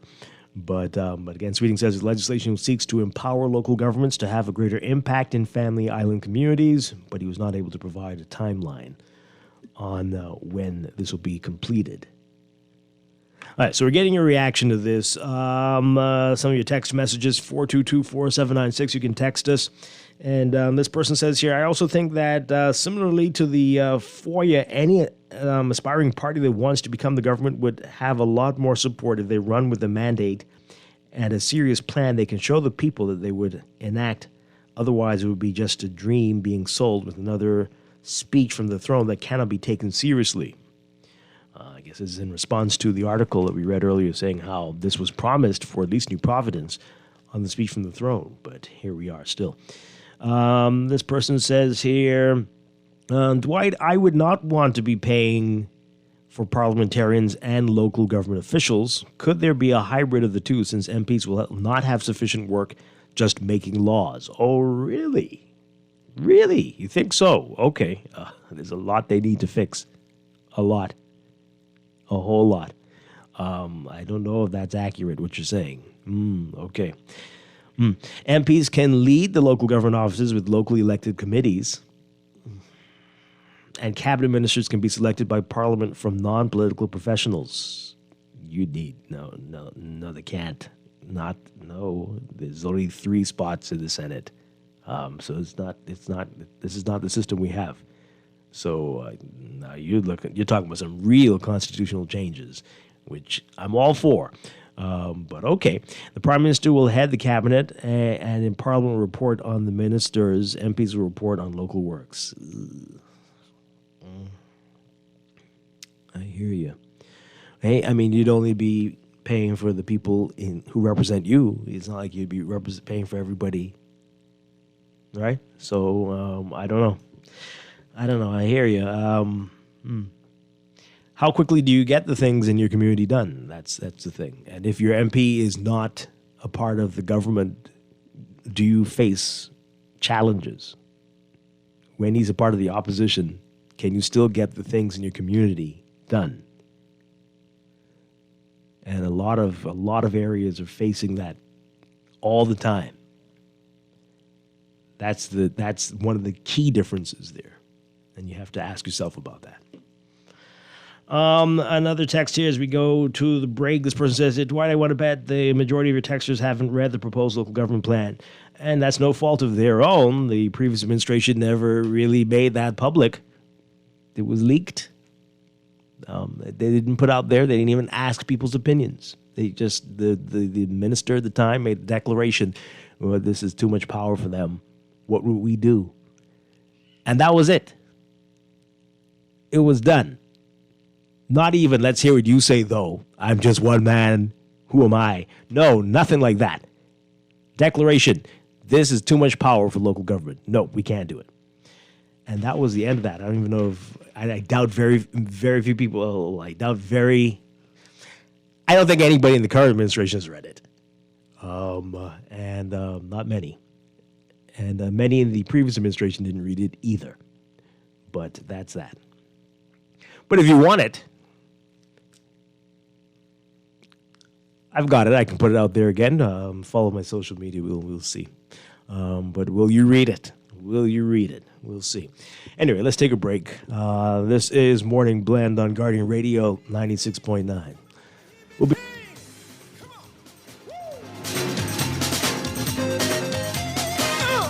RBC. Are you buying a home, renovating, or exploring mortgage options? With cashback and up to 90% financing, we'll find the perfect mortgage for you. Pre-qualify in just 60 seconds and get connected with a mortgage specialist today. Visit rbc.com/mortgages/all of you. RBC. Conditions apply. Doctors Hospital has reimagined primary care. We have invested to improve our health system, ensuring that accessible, affordable, world-class clinical care is closer to you. We understand that your relationship with a primary care provider shapes the foundation of your overall health. Our new modern primary care facilities are where critical diagnoses and true personalized treatment begins. With locations across New Providence, Grand Bahama, and Exuma, we invite you to experience the Doctors Hospital difference. Book your next appointment at clinics.doctorshosp.com. RBCDebitCard.com. RBC debit card holders, collecting a new RBC Visa debit chip card just got easier with Saturday opening hours. Visit our Cable Beach, Carmichael Road, Palmdale, and Prince Charles branches March 16th and March 23rd between 10 a.m. to 3 p.m. with one form of valid government-issued ID. Start enjoying greater security and contactless features with your new RBC Visa debit chip card now. RBC. In 2023, over 9 million visitors came to the Bahamas. This year, we plan on shattering that record. That's why tourism is everyone's business. Paradise is not only found in Nassau, but throughout our 16-island destination. No matter who you are or what you do, we all have a part to play in our tourism industry. This is our country. These are our islands. This is our home. That's why tourism is everyone's business. Wherever you're headed, the Custom Computers Know-How team is standing by to help guide you in the East and the West. We now have 2 convenient locations on Patton Street in Palmdale and our newest store in the Caves Village Shopping Plaza through the Blake Road entrance. Discover the latest products by top international brands and the knowledge you need to unleash tomorrow's technology today. Drop by Custom Computers out east or out west. We're open Saturdays from 10 till 4. Every day in a busy world, we have to do so much. Bank with CIBC and get that personal touch. Share your ambitions, let us help your dreams come true. At CIBC, we're at the heart of all we do. We're on your side, we're listening, we know the way you feel.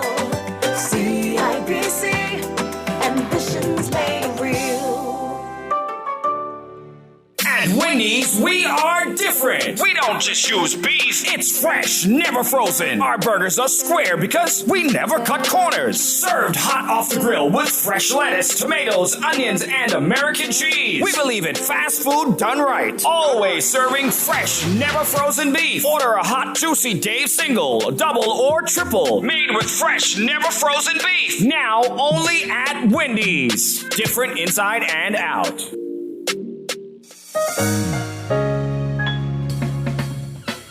All those loans I had were so overwhelming. Fidelity's debt consolidation loan combined all my loan payments into one easy payment with a built-in savings plan that pays me unbeatable interest. It's time to make that move to Fidelity.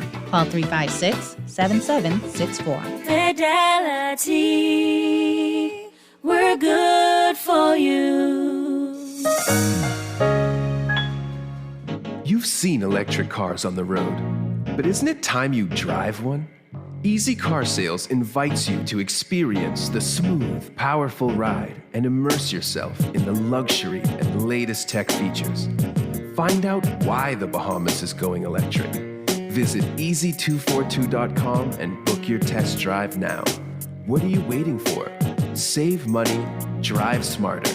There's an EV waiting for you at Easy Car Sales. Take some advice from your Aunt Angie. If you're going to invest in an exotic pet, choose anything but a Norwegian forest cat. Apparently, they will eat all your jewelry. Before you know it, you're racing to the vet when your cat escapes from his carrier and lunges for your earrings. You crash and your cat swallows your pearls. But if you're smart, you'll have CG Motor Insurance and get the best comprehensive coverage for the price. Get the best comprehensive coverage for the price. CG Atlantic Insurance Agents and Brokers. Good like that. All benefits are subject to policy provisions, including eligibility at the time of service. Every day in a busy world, we have to do so much. Bank with CIBC and get that personal touch. Share your ambitions, let us help your dreams come true. At CIBC, we're at the heart of all we do. We're on your side, we're listening, we know the way you feel. CIBC, ambitions made real. Don't shop at Sherwin-Williams then. Don't get the best service in the Bahamas then. The love is really, really strong in Sherwin-Williams. We don't just sell paint. We service you with a smile, good heart, mind, soul, and body. And we love our customers as much as we love ourselves. Real talk. I'm not just saying this to impress myself. We love to go beyond with customer service. So they feel delighted to come in Sherwin-Williams because they know I can either see Dee Dee, or I can see Shelly, or one of our other wonderful staff members. We treat our customers with the respect of our boss because there are many paint companies they can choose to go to. No, baby. If they go to some other paint companies, so I'm gonna get this little thing at the end of the week. We want to make sure you get that little ting, Shelley. Come visit Shelley and Dee Dee at Sherwin-Williams, Bahamas, and you'll surely find color in every day. In 2023, over 9 million visitors came to the Bahamas. This year, we plan on shattering that record. That's why tourism is everyone's business. Paradise is not only found in Nassau, but throughout our 16-island destination. No matter who you are or what you do, we all have a part to play in our tourism industry. This is our country. These are our islands. This is our home. That's why tourism is everyone's business. RBC debit card holders collecting a new RBC Visa debit chip card just got easier with Saturday opening hours. Visit our Cable Beach, Carmichael Road, Palmdale, and Prince Charles branches March 16th and March 23rd between 10 a.m. to 3 p.m. with one form of valid government-issued ID. Start enjoying greater security and contactless features with your new RBC Visa debit chip card now. RBC. Ready to score big? Alive is bringing you March Madness! From incredible deals on Ring devices to amazing deals on iPhones, Nokia, TCL, and more. Alive has everything you need to stay connected and save big. And that's not all. Enjoy free data, prepaid plan bundles, exclusive event tickets, and more. Deals end March 31st. Visit BeAlive.com or follow us on our social media at We Are Alive to stay in the know. Score big with Alive this March season. Don't miss out. Nassau, Chia Pierre's March On. The story about us is backed by popular demand. March 16th and 17th at the University of the Bahamas Performing Arts Center. He is smart and handsome, a world traveler. World traveler?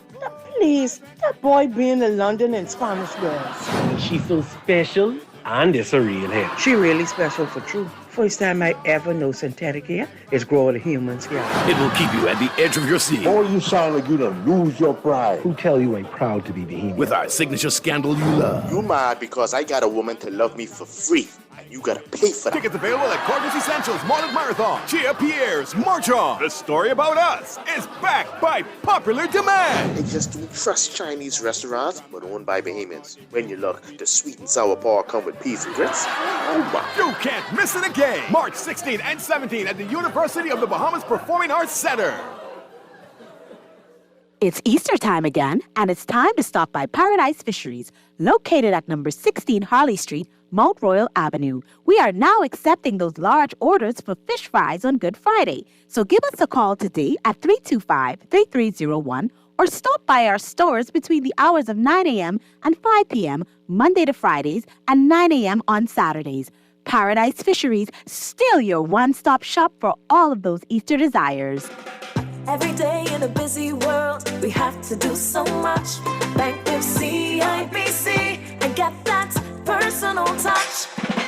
Share your ambitions, let us help your dreams come true. At CIBC, we're at the heart of all we do. We're on your side, we're listening, we know the way you feel.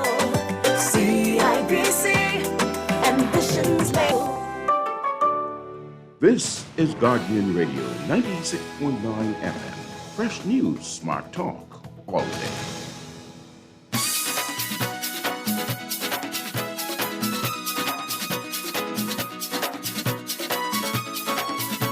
Music man.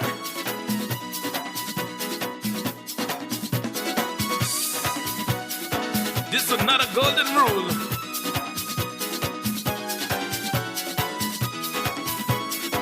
Take it and don't be no fool. Check this. You'll never see a dog barking at a parked car. You'll never see him barking if the car ain't moving. You'll never see people talking about you if you ain't going nowhere.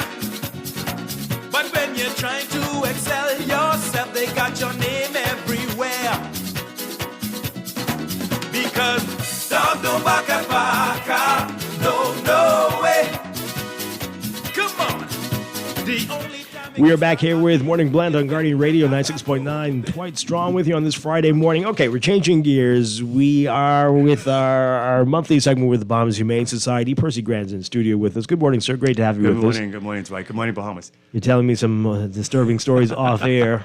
Oh, boy. But we got a lot to talk about this morning. All right, so picking up where we were last time you were here, the cruelty, the complaints, still quite a lot of that. Still quite a lot of that.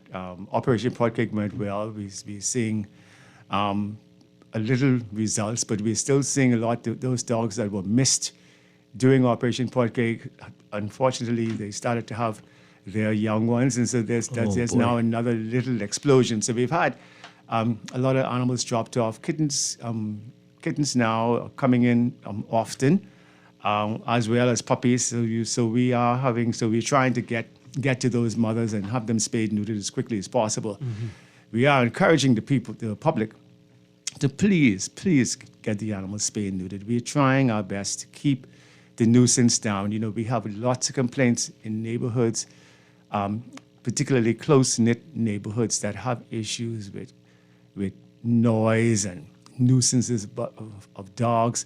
And so the only way we're going to solve that is if people get together and get these animals spayed, neutered, call, make the appointments, find out from the Humane Society how to go about it, and let's get this done, because you only shooting yourself in the foot. Mm. So it's best we get it done and solved, but you have to be collective. Mm-hmm. A lot of people, I must admit, was nice coming in and bringing in their animals, but there were a lot of people who did not want to come in to bring their animals to be spayed and neutered in the Operation Potcakes. We're still seeing a lot of cruelty, like I was telling Dwight. People call every day. There's people still tying dogs. No shelter. They're still cooping them. Neglecting to get veterinary care for their dogs is still an issue. People just refuse to pay for a dog unless it's a fancy dog, like we were saying, unless it's a pit bull or unless it's a bauble or some high-end dog. Mm-hmm. I mean, hear me say bauble, that, and you wouldn't think that we have that here in the Bahamas, but these dogs are dogs that's supposed to be banned from coming in, but they are here. I don't even know what that is. What is an what African is bauble. It's a wow. huge dog. And so, you have a lot of high-end dogs here. People would care for those dogs, but unfortunately the dogs that are what we consider potcake and what we mean is a multi-genetic mixed dog, what we would consider potcake, people just don't care about those dogs. So that is an issue that we have that we need to get to the bottom of and, try and get it solved. Mm-hmm. But we need help. Wow. All right. You mentioned something about the nuisance and the dogs in neighborhoods. Are those strays or are those people's dogs? They're people's dogs. They're people's dogs that are being nuisance. People are just not considerate anymore. Mm-hmm. They have 10 dogs in a yard and they don't care the dogs barking. They just don't care. Mm-hmm. Neighbors come outside and ask them to please quiet the dogs. They cuss them. Right. So it's an issue. It is not good or healthy for relationships and being good neighbors, that we have. Then you have issues with people building a doghouse right next to the next neighbor's window. Mm-hmm. And so I think there's a lot of amendments I think need to be put on the act as to the amount of dogs people could have in a neighborhood or per yard.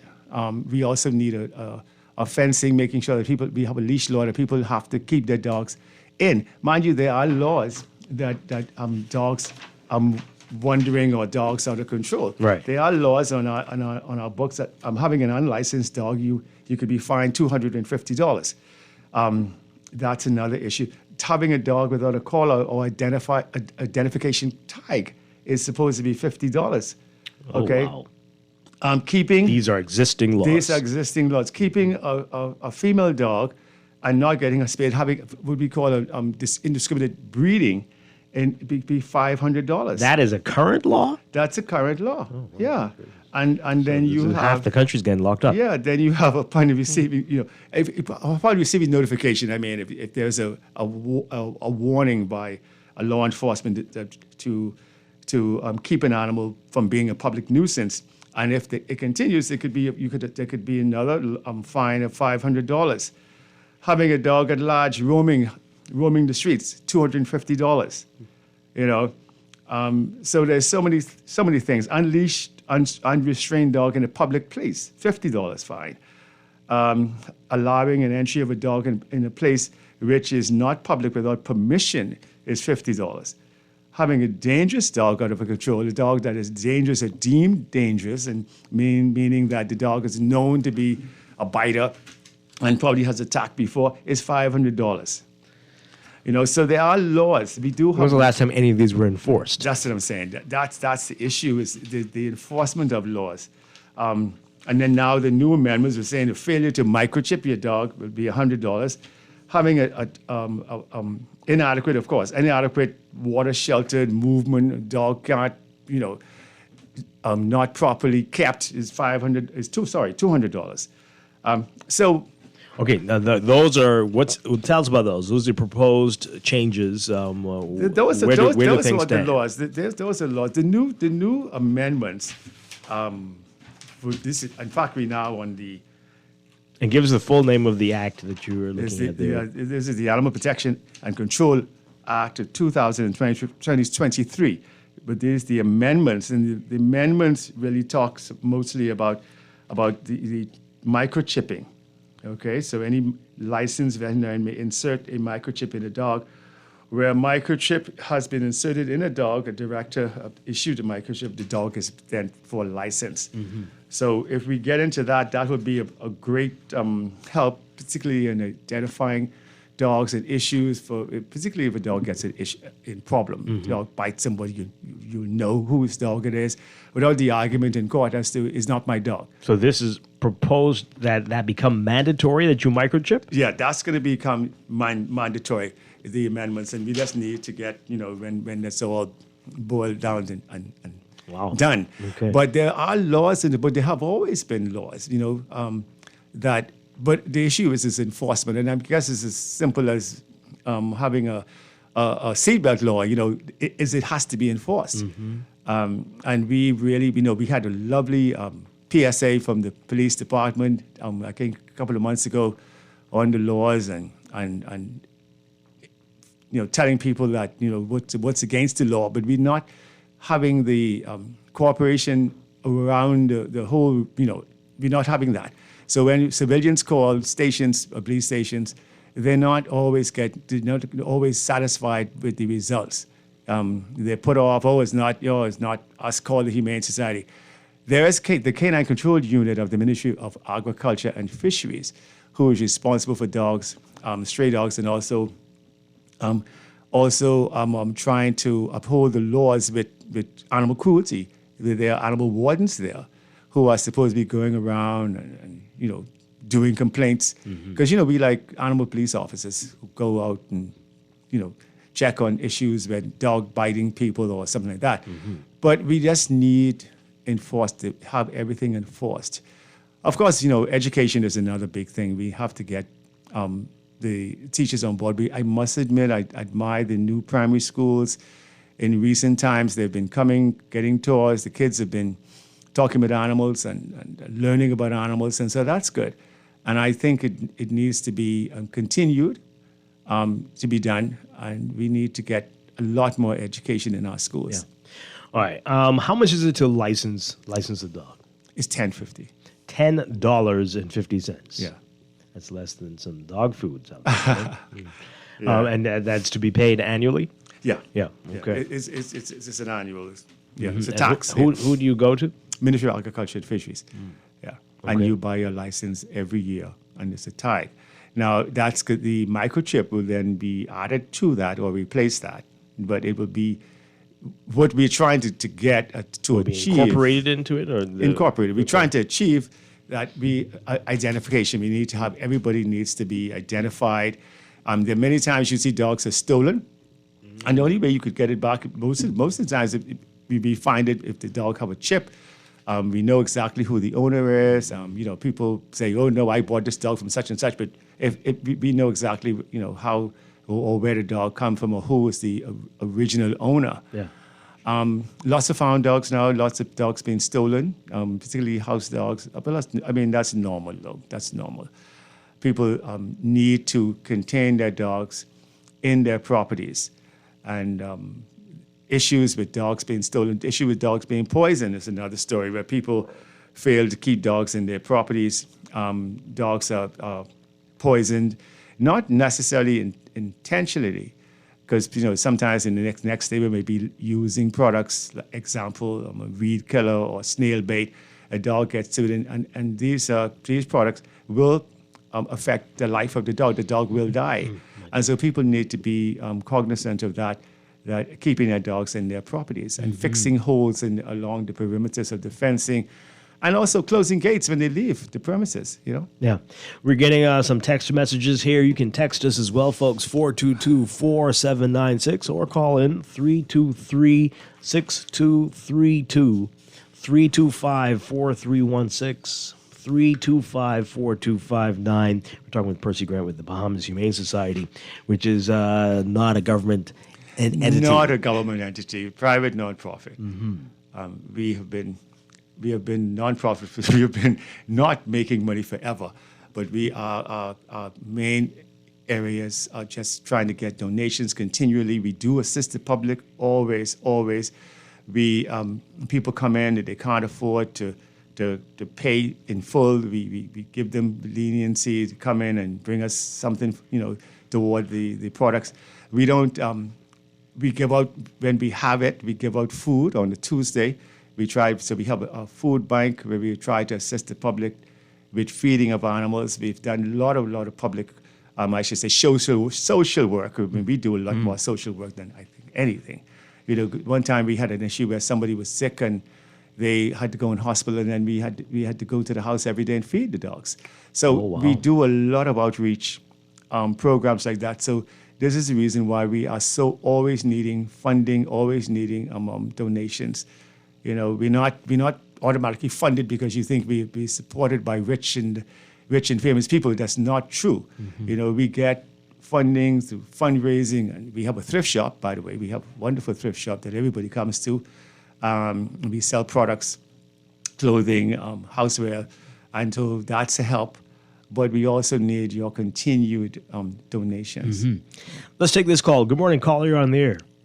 Godly days, Strachan voice along with you again, Dwight. Hi. And Mr. Percy. Morning, how are you, sir? Mr. Percy, we need justice, Lord, in this country. I know. I'm holding, thank God. Here it is. There are some people have a lot of dogs right side of me, right? They are squatting, and their dog are being a disturbance, right? They're always in front of my place, and especially in the night. Yeah. And a lot of them, they have a lot of dogs. That's why we need to spay and neuter. That's why we need to spay and neuter. And you all put me on to some people on Bay Street, and no, I've just got to run around. Yeah. You see, I wish you all would do something about it. Spence Street off Mason's Edition, and I'm living in House 11, and it's just west of me. Okay. There are problems. There are big problems. One night, of course, I was walking. I had my boots on, right? The dog bit me right straight through my boots. My water boots. Yeah. Okay? You all need to do something, man. And I'm tired calling you all and nothing that's being done. It's canine control, sir. All right, Bram, listen to what the person's going to say. So you keep saying y'all, but it's the canine control. It's not the Bahamian Humane Society. We assist, we educate, we will assist people in issues. We sometimes go and speak to people about the way they're keeping their dogs, but the enforcement side will come from the Animal Control Unit or in conjunction with the police department. The Humane Society, you're mainly a shelter. We are a shelter. We are a shelter. We're a hospital. We help out. We do more constant education constantly on the telephone, going to people's houses and telling them not to tie the dog. You need shelter. Sometimes people sometimes I wonder if I don't know, but they don't. How do people think? Sometimes I wonder. Because you tie a dog on a short lead in the corner of the yard to protect the yard. Now, I don't know if dogs talk. Maybe they do, but I don't know that. I have never heard that. But how could you tie a dog to guard your house and just leave it? And what can the dog do if there's an intruder? You know, what could the animal do? So people need to fence yards, allow their dogs to patrol the perimeter and get their territory protected, and that therefore they'll be able to protect their premises.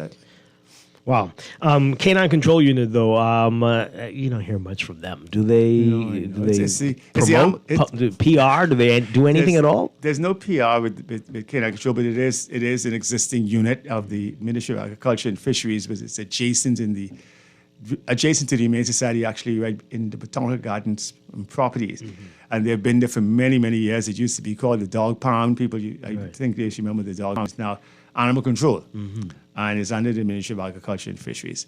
And we've had a lot of joint patrols with them. Or if something happens, the Humane Society and Animal Control have done a lot of projects together. But people fail to call them or to complain to them. And so that's an issue. And all the pressure is put on the Humane Society, who cannot do much. We only can do the education side. We only could do, we only could be the helping out side or trying to convince somebody to do something right. Yeah. But so people need to put the pressure where the pressure should be. You're not going to like this question. I know what your answer is going to be. But anyway, this question says, can you poison the dogs in your neighborhood who gather at night on the street corner howling all night? No, you And these dogs seem to have no owners. But no, you should not do that. First of all, people must think when they think of poisoning or killing or doing anything, where is that dog going? And there are a lot of issues where dogs have died under people's cars, derelict cars, under houses that people can't get to. We don't move their dogs. We don't do that. In fact, there's hardly anybody does that. So does Canine Control even do that? Nobody does that. So the only Ministry of Health, if you could get somebody to do it. That's why the dogs are there for 5 days, 6 days. Just on this. Oh boy. So if a dog is there, dead and under a derelict car or truck or boat or can't move, what are you going to do? So you have to think before you act.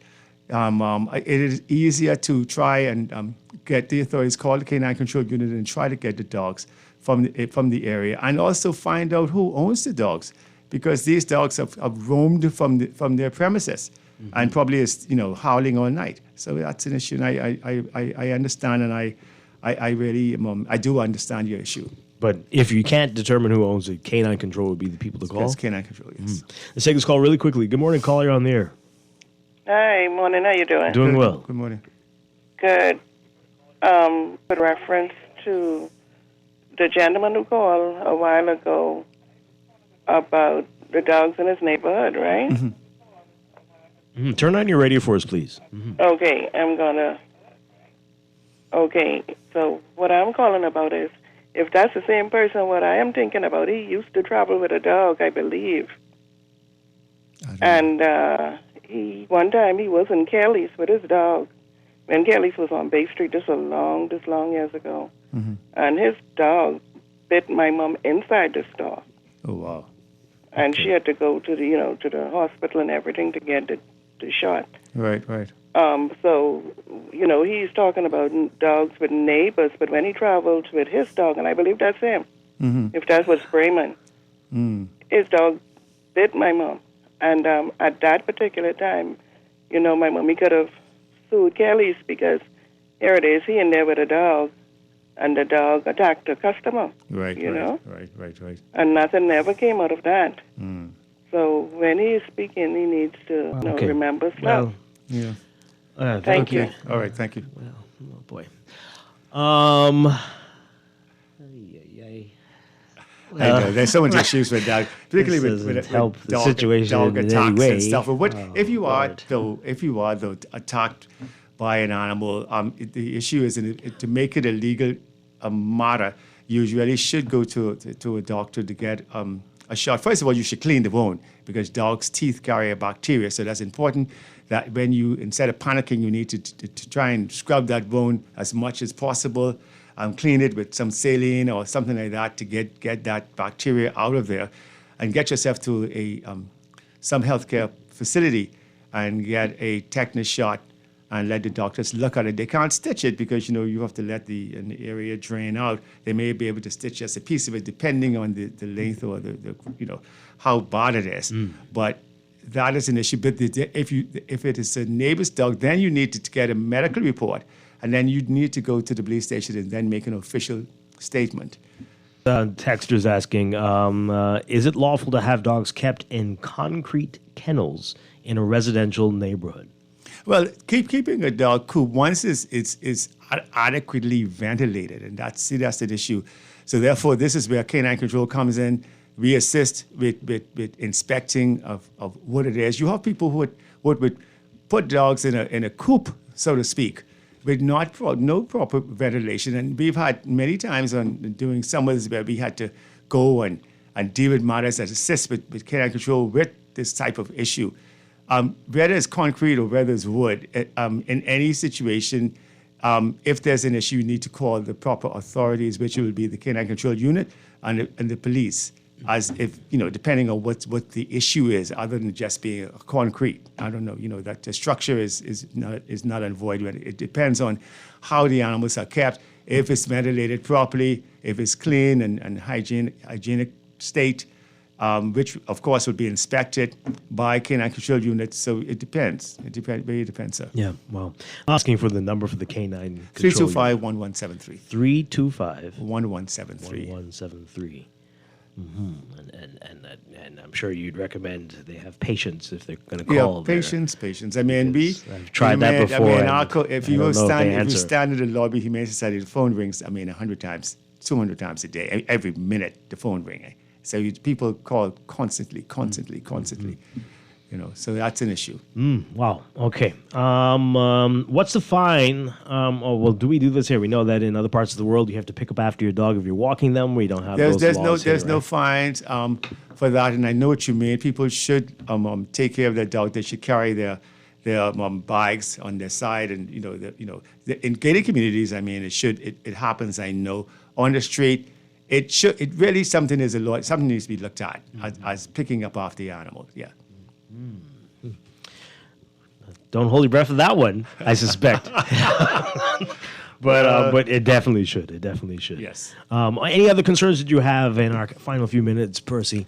My concern as people in their maintenance and the keeping of their animal and thinking of animals, having some empathy and in keeping an animal in states that you won't want to be in.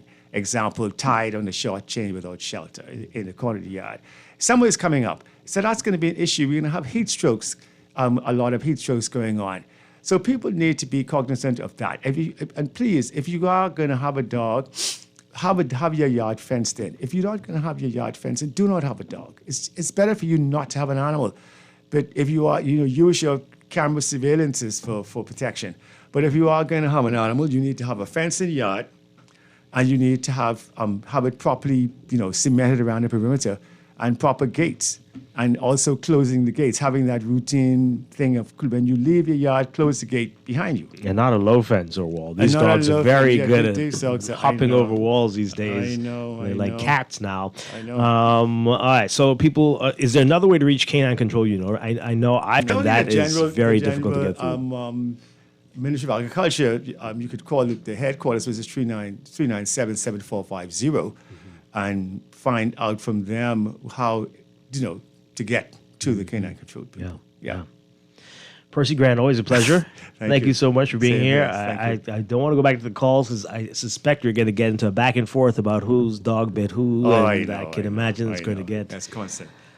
Wow. Well, we appreciate all the work that you all do at the Humane Society, and we'll talk to you again soon. Yes. Thank you. Thank you. Have a good weekend. Right, we're going to be back after the news with Morning Blend Business. A lot to talk about. Stay with us here on Guardian Radio 96.9. Thanks.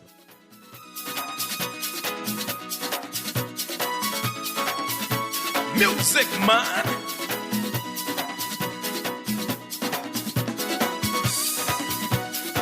This is not a golden rule.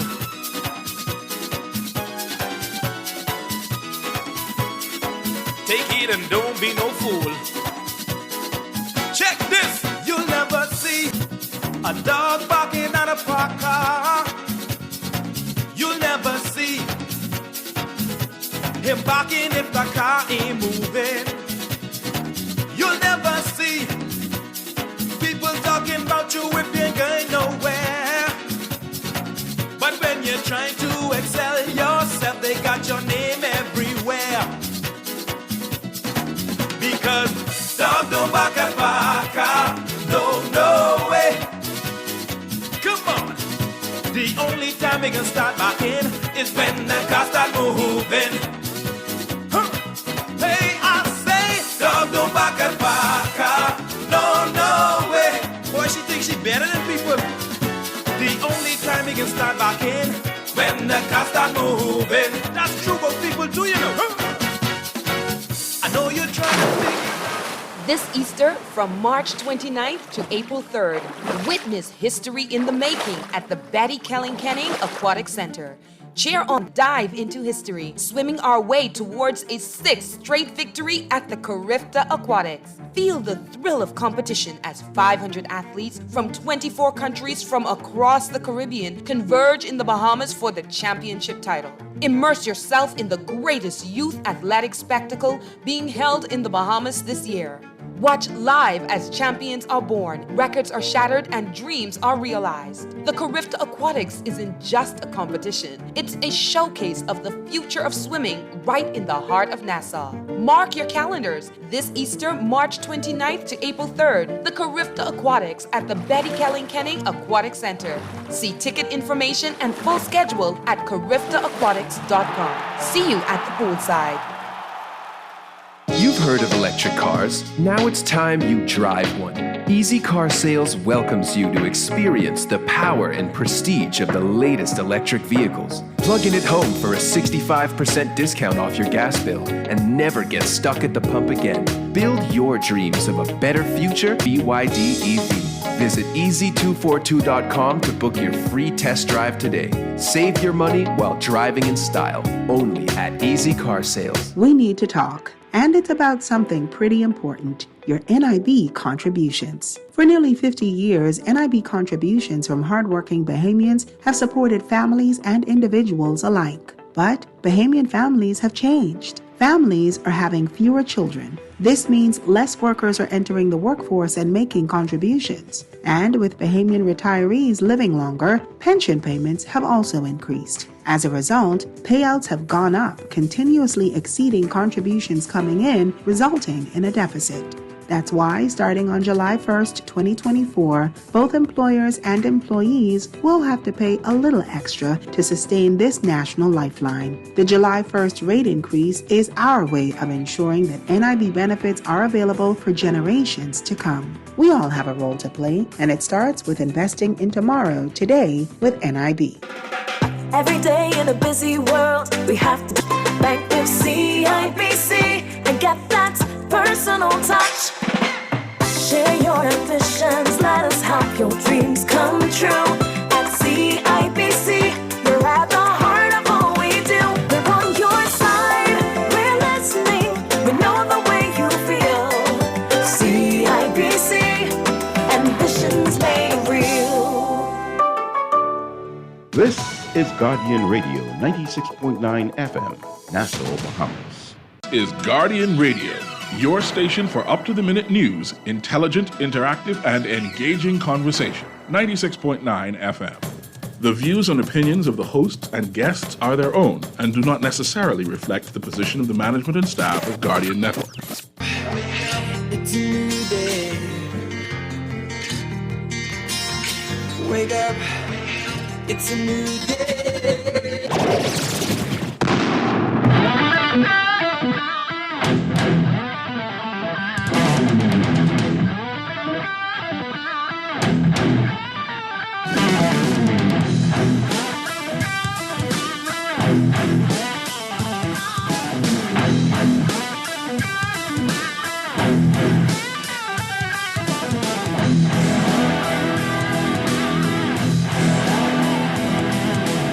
Good morning and welcome to Morning Blend Business on this Friday, March 15th, 2024. Welcome back to our Morning Blend listeners. Once again, I'm Dwight Strachan. And this morning, we've got a couple of things we're talking about this morning. We're going to be talking about it live in a few minutes. But right now, we talk about a special event coming up for Grand Bahama through the music, Junkanoo Jazz Concert. Here to tell us all about this, we're very pleased to welcome Jade Moya, Jen Sweeting, known as J.R. Sweet, and Mansa Campbell. Good morning to all of you. Great to have you with us. Okay, wonderful. So let's talk about this. This is a unique event. What can you tell us about how it came to be? Yes, well, thank you for having us on. We're very excited about this event. It's what it is a jazz composer showcase. So Bahamian Jazz Composer Showcase. This is Jan Sweeting speaking, by the way. And I have a band in Freeport called Forces of Nature, and we do Junkanoo Jazz Fusion. And so the idea of that is to basically find a way to make jazz a little bit more accessible to a Bahamian audience by fusing it and threading it together with our culture of Junkanoo. And so the Junkanoo aspects and rhythms are sort of interwoven into the music, and the jazz provides the platform for improvisation and spontaneous expression through the music. So it's a very interesting concept. And so for this event, through the music, we're planning to showcase that at the Regency Theater. And we wanted to also use that platform to highlight other Bahamian composers, writers and composers here in Freeport and, of course, in Nassau. So we wanted to use the platform to highlight them and to showcase their stories through their music as well. So the event will have it will have our band, Forces of Nature, and then Jade Moya as a guest artist, Jivargo, we have Vanessa Hanna, and then from Nassau, we have the two extremely talented horn players, Mansa Campbell, who's here, and also Gardner Stewart.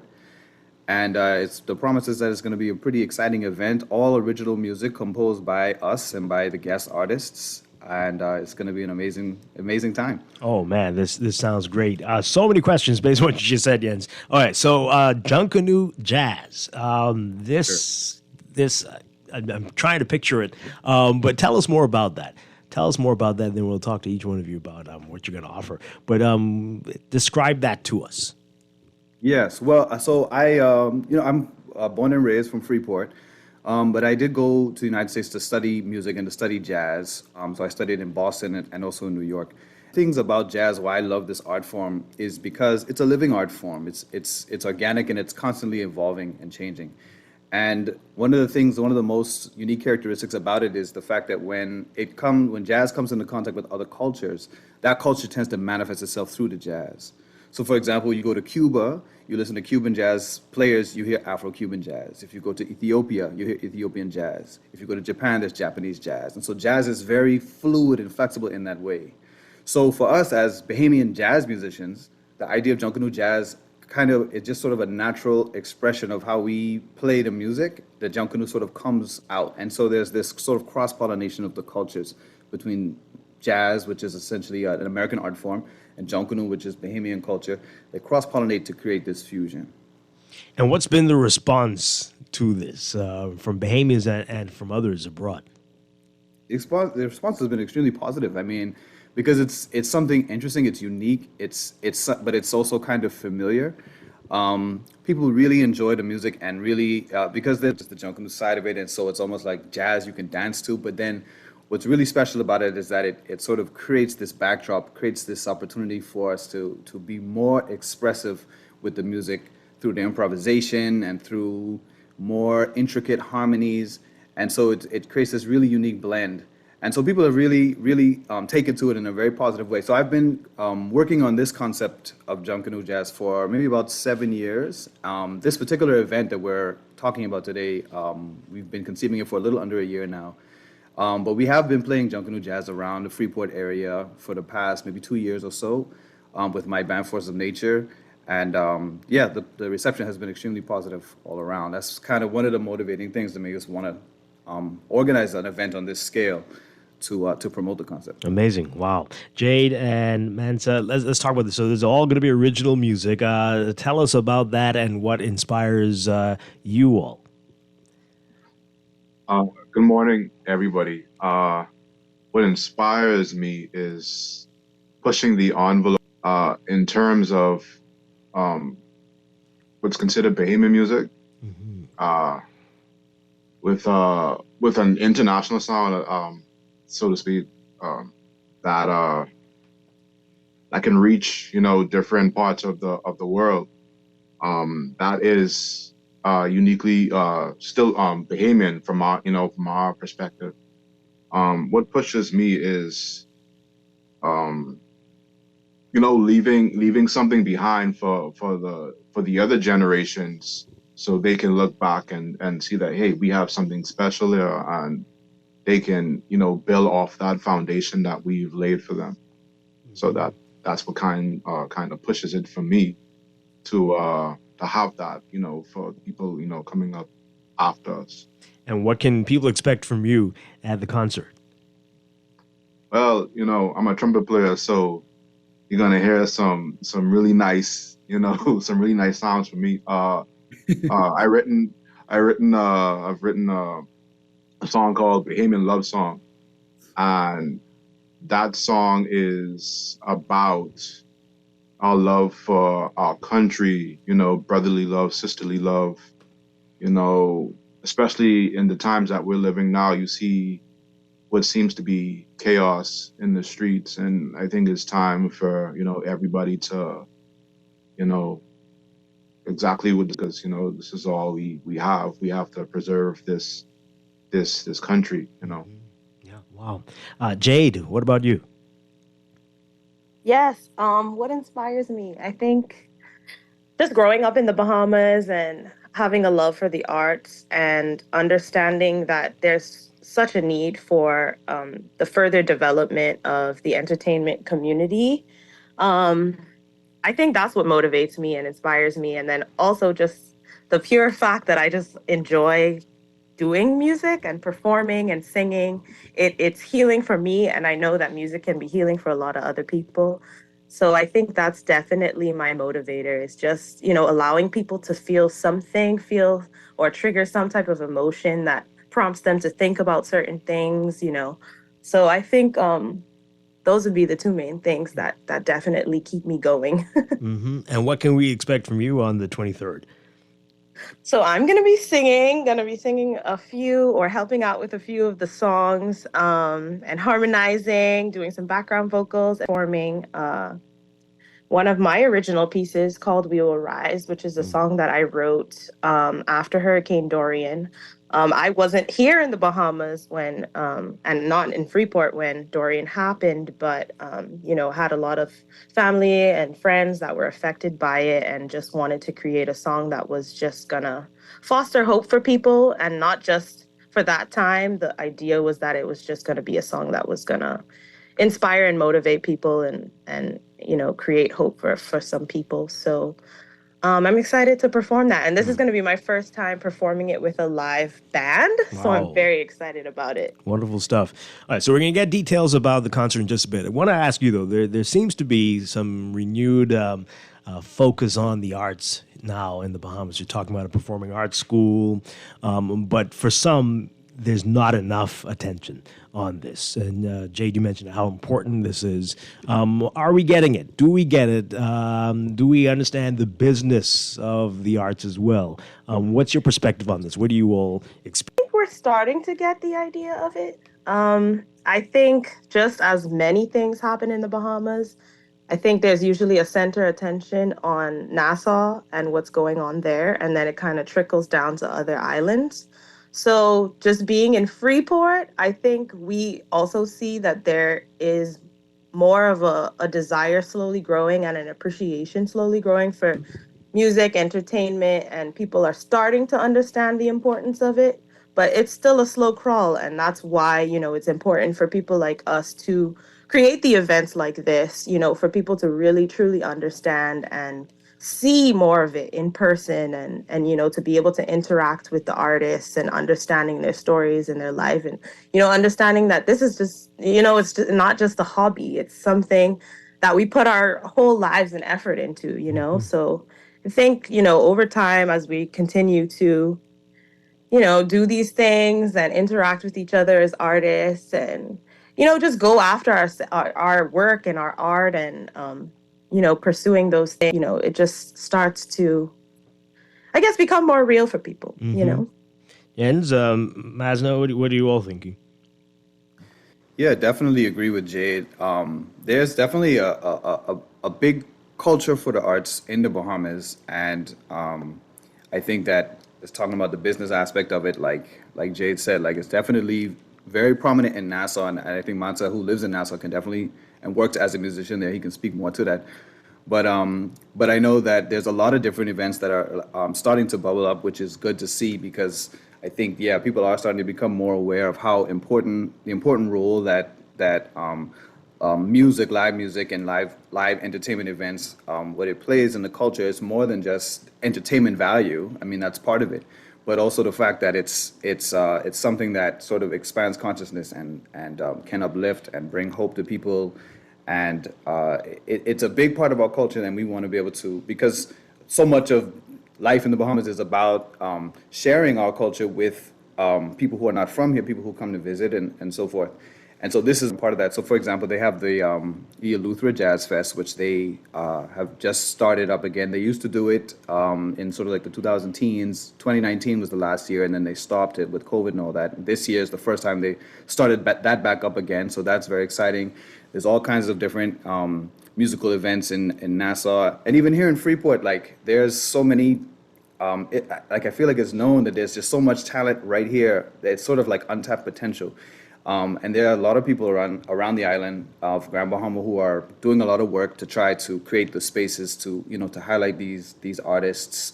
Many wonderful teachers who are working so hard with their students to bring them up and encourage them and support them and create opportunities for them. And so we are starting to see glimmerings of that, and it's just like Jade said, like it's sort of up to us to do it, to just actually put in the work and create the spaces to make it happen. And so that's what we're trying to do. Yeah. I want to ask you about that, though, because you all keep mentioning Nassau, but like you said, when we see what's coming out of Freeport, I mean, especially with the theater, there definitely is something special there, even more so than what we're seeing here. We just had Gia Pierre on yesterday. There's always something vibrant at the Regency Theater, it seems like. Is there something unique happening in Grand Bahama that we don't know about, that we need to be paying close attention to?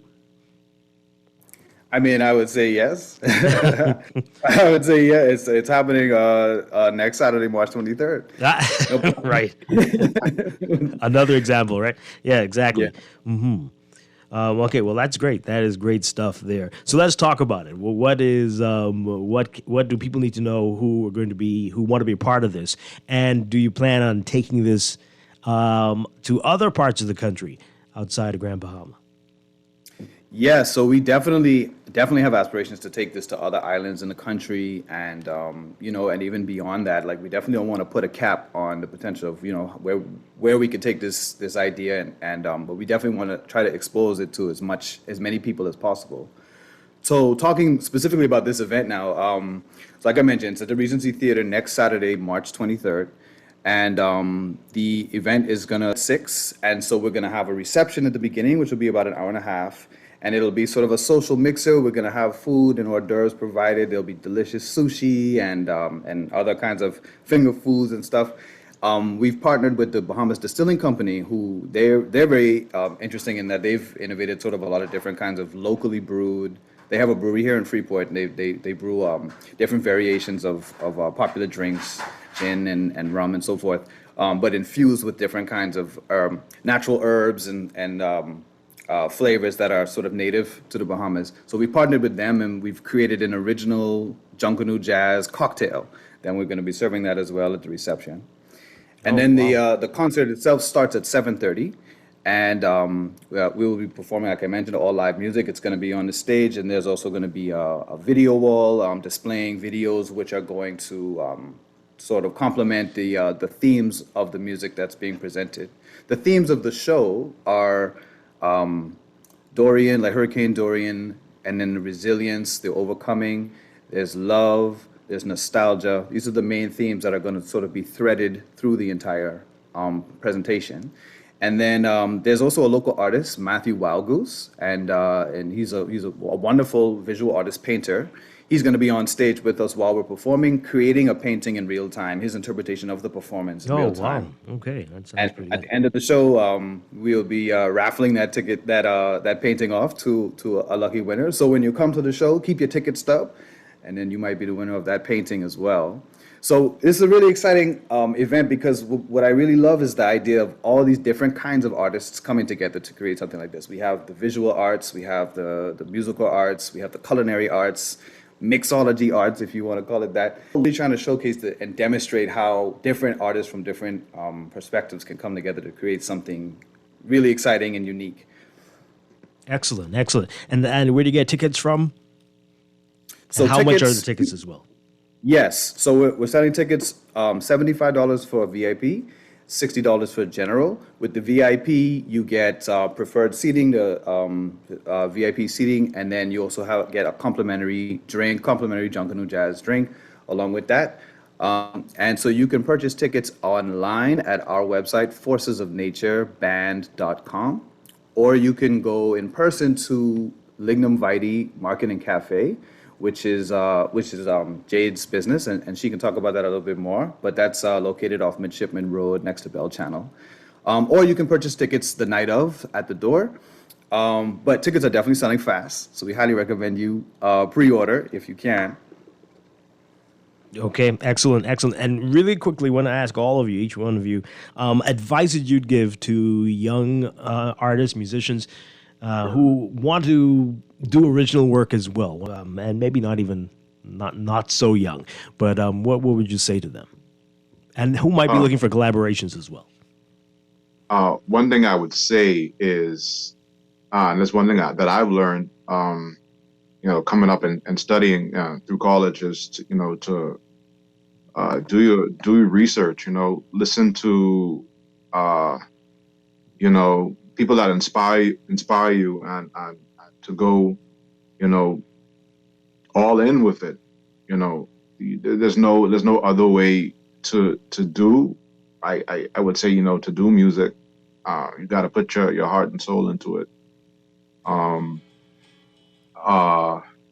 You could seek out a mentorship as well. I know that's important in the arts, especially with jazz, is to seek out, people that are, knowledgeable in this area and that can guide you and show you, how it's done.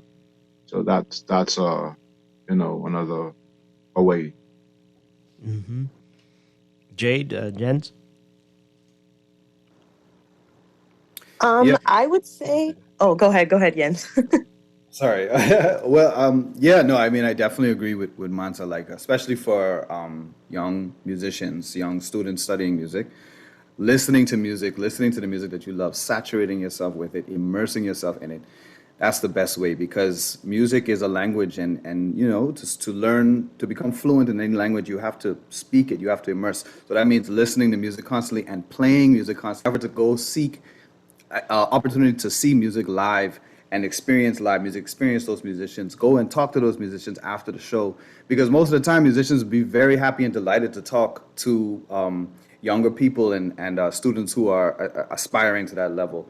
And it's those relationships that you build and those interactions that you build that sort of fosters that community and really allows you to grow and develop. And actually, to that point, I wanted to mention that next week, Thursday, which is the 21st, we are going to be doing sort of a dress rehearsal at Bishop Michael Eldon's High School in the auditorium. And that is going to be open and available to students. And I think we're charging $1 at the door.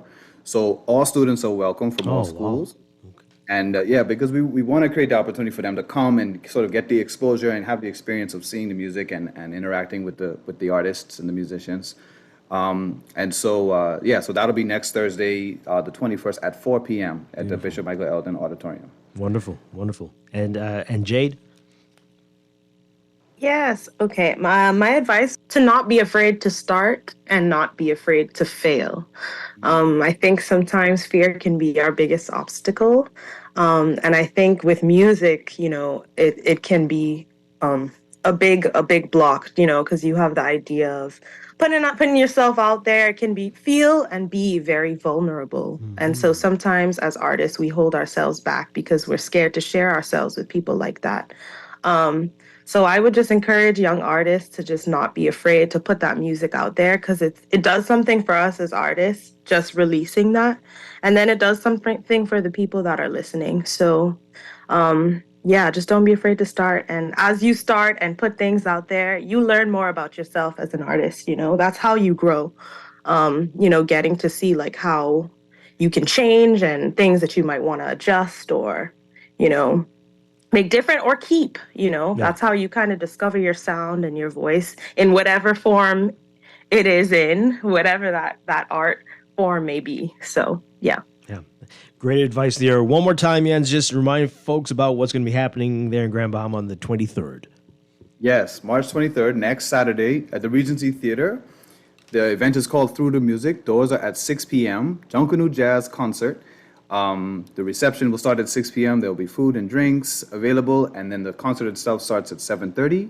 You can buy your tickets online at forcesofnatureband.com or in person at the Lignum Vitae Market and Cafe or at the Regency Theater the night of. You can buy tickets at the door. And again, we have our concert, sort of pre-concert, the Thursday right before that, next Thursday at Bishop Michael Eldon, and open to students. We highly encourage students and invite all of them to come, especially students of the arts, to come and check that out as well. And the last thing I'll just mention is, it takes a collaboration of a lot of different people, a lot of different entities to create something like this. And so we have some wonderful sponsors who have helped, support us in order to make this thing possible. So I wanted to just shout them out for a second, if that's all right. Sure, that's fine. We've collaborated with the Ministry of Tourism. We're very grateful to them. I mentioned the Bahamas Distilling Company, Island Bedding, and mattress manufacturer. They've been a great supporter of us over the years. Lash and Leisure, B&B Waste Management, and Joyful Morning Coffee Cafe. All of these companies and the people who run these businesses have been nothing but extremely supportive, financially, morally, and just even advisorial. Maybe that's the way you say that word. Yeah. So we're very, very grateful to them as well. All right. Wonderful stuff. We're jealous. We want something like this here. Hopefully you will bring it here soon. Jens Sweeting, Jade Moya, Mansa Campbell, thank you so much. I know it's going to be great. Through the Music, Junkanoo Jazz Concert, March 23rd at the Regency Theater. Thank you, and keep up the great work that you're doing. Appreciate it. Thank you for having us. Thank you so much. Thank you so much. All right.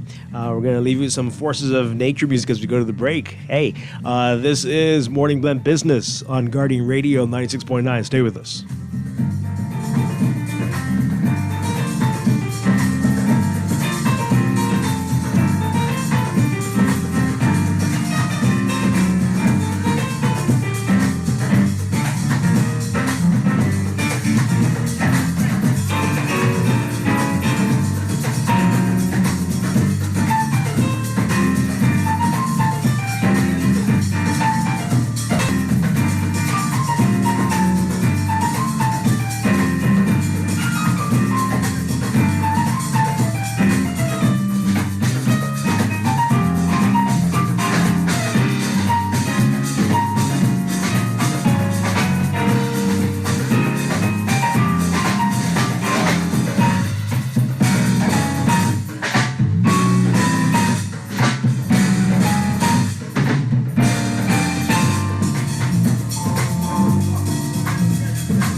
girl, Junior just showed me Bella Boy in his phone. What you mean? He take picture of that good-for-nothing boy? Shh, you don't want Bella here. You say that. You know she always say that's my good child. So what he doing in Junior phone? Oh, he there because the police looking for him. He on their wanted list. Wanted persons in your phone now? Yes, child. And when police want to find anybody quick, after something happen, they can send pictures direct to your phone. Go to Google Play or App Store and search for Crack Crime Bahama phone. There is also a section on missing persons. Yes, girl. Everybody needs to get this app so police can tell us right away when these people go missing. Just like an alert system. Yes, it has numbers for Crime Stoppers Bahamas, so you can call and nobody knows it's you. Call directly to Miami and give the information without giving your name or anything about you. I tried the other day, and when I hear Junior and his boys talking about where they hide those guns, I walk quick round the corner and call that number. Call 328-8477 from Nassau or 242-300-8477 from the Family Islands.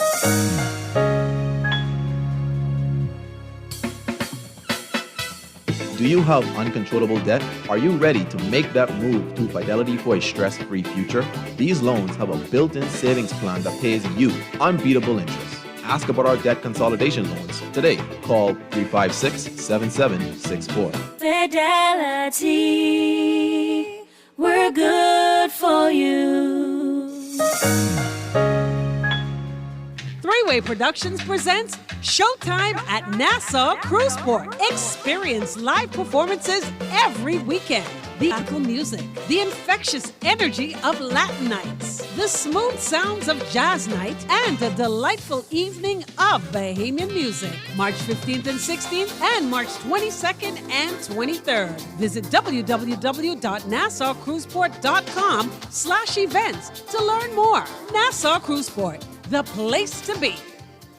RBC debit card holders, collecting a new RBC Visa debit chip card just got easier with Saturday opening hours. Visit our Cable Beach, Carmichael Road, Palmdale, and Prince Charles branches March 16th and March 23rd between 10 a.m. to 3 p.m. with one form of valid government-issued ID. Start enjoying greater security and contactless features with your new RBC Visa debit chip card now. RBC. This is Guardian Radio 96.9 FM. Fresh news, smart talk, all day.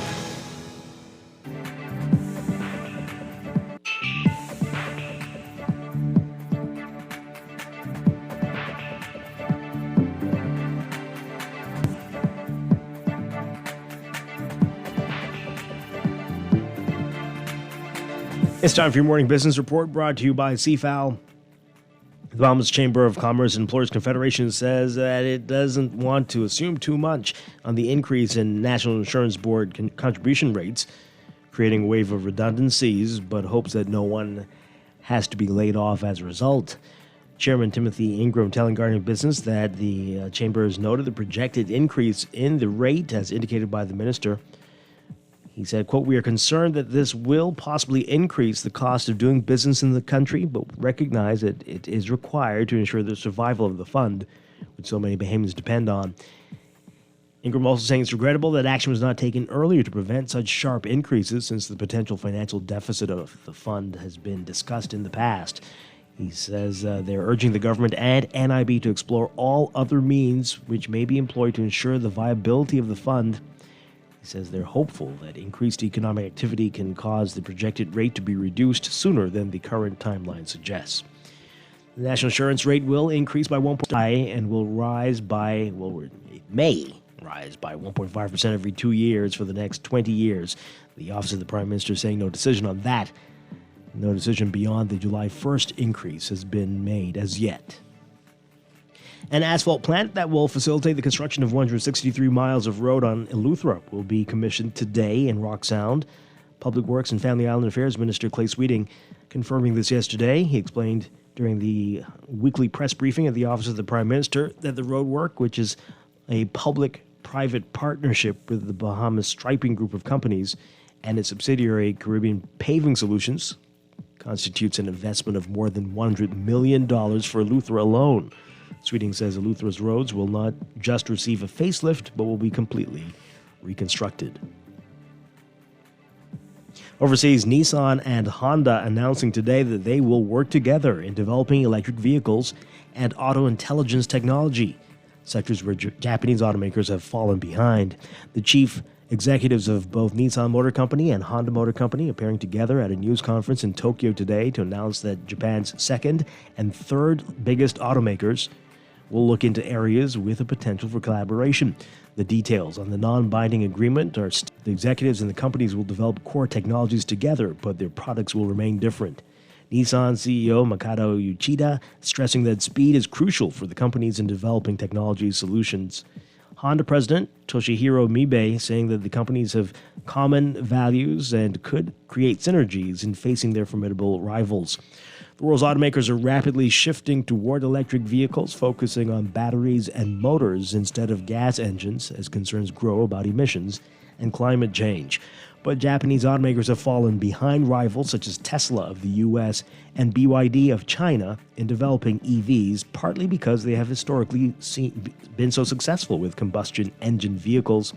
Toyota Motor Corporation, the world's largest automaker, has often said the world is not ready for a complete shift to EVs, in part because of the lack of a charging infrastructure, and instead has pushed hybrids, which have a gas engine in addition to an electric motor.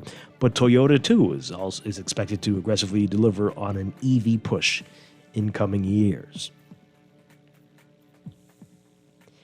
And system failures at McDonald's wide today, shuttering some restaurants for hours and leading to social media complaints from customers in what the fast food chain called a technology outage that it claims is being fixed. Chicago-based McDonald's Corporation said the problems were not related to a cybersecurity attack without giving more details on what caused them. In a statement, the burger giant said, quote, "We are aware of a technology outage which impacted our restaurants. The issue is now being resolved. We thank customers for their patience and apologize for any inconvenience this may have caused." Earlier, McDonald's in Japan posted on X, formerly known as Twitter, that operations are temporarily out at many of their nationwide stores, calling it a system failure. In Hong Kong, the chain said on Facebook that a computer system failure knocked out orders online and through self-serve kiosks. Some McDonald's restaurants are operating normally again after the outage, with people ordering and getting their food at locations in Bangkok, Milan, and London. In your Market Watch, recapping trading on the BISX from Thursday, your market movers, APD Limited moving 215 unchanged. Bank of the Bahamas moving 120 unchanged at 414. Consolidated Water down 6 cents, closing at 5.59, and Emira Incorporated down 19 cents, closing at 8.57. The BISX All-Share Index closing at 2,938.27, down 0.25. That's your Market Watch. And that is your morning business report, brought to you by CFAL, growing wealth for future generations.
Junior just showed me Bella Boy in his phone. What you mean? He take picture of that good-for-nothing boy? Shh, you don't want Bella here. You say that. You know she always say that's my good child. So what he doing in Junior phone? Oh, he there because the police looking for him. He on their wanted list. Wanted persons in your phone now? Yes, child. And when police want to find anybody quick, after something happen, they can send pictures direct to your phone. Go to Google Play or App Store and search for Crack Rhyme Bahamas, then pick install and we'll go straight to your phone. There is also a section on missing persons. Yes, girl, everybody needs to get this app so police can tell us right away when these people go missing, just like an alert system. Yes, it has numbers for Crime Stoppers Bahamas, so you can call and know directly to Miami and give the information without giving your name or anything about you. I tried the other day, and when I hear Junior and his boys talking about where they hide those guns, I walk quick round the corner and call that number. Call 328-8477 from Nassau or 242-300-8477 from the Family Islands.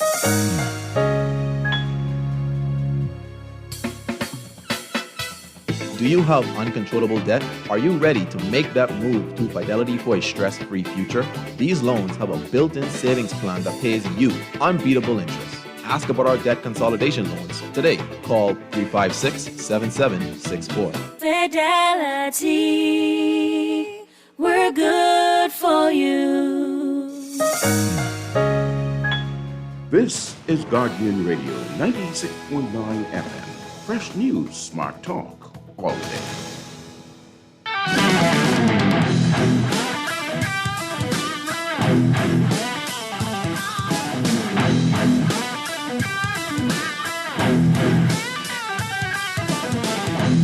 We are back with Morning Blend Business on Guardian Radio 96.9. Our final few minutes here this morning. All right, so there's an interesting article in today's Tribune. Just want to read this in Tribune Business. So Central Bank releases bank fees comparison. Oh boy.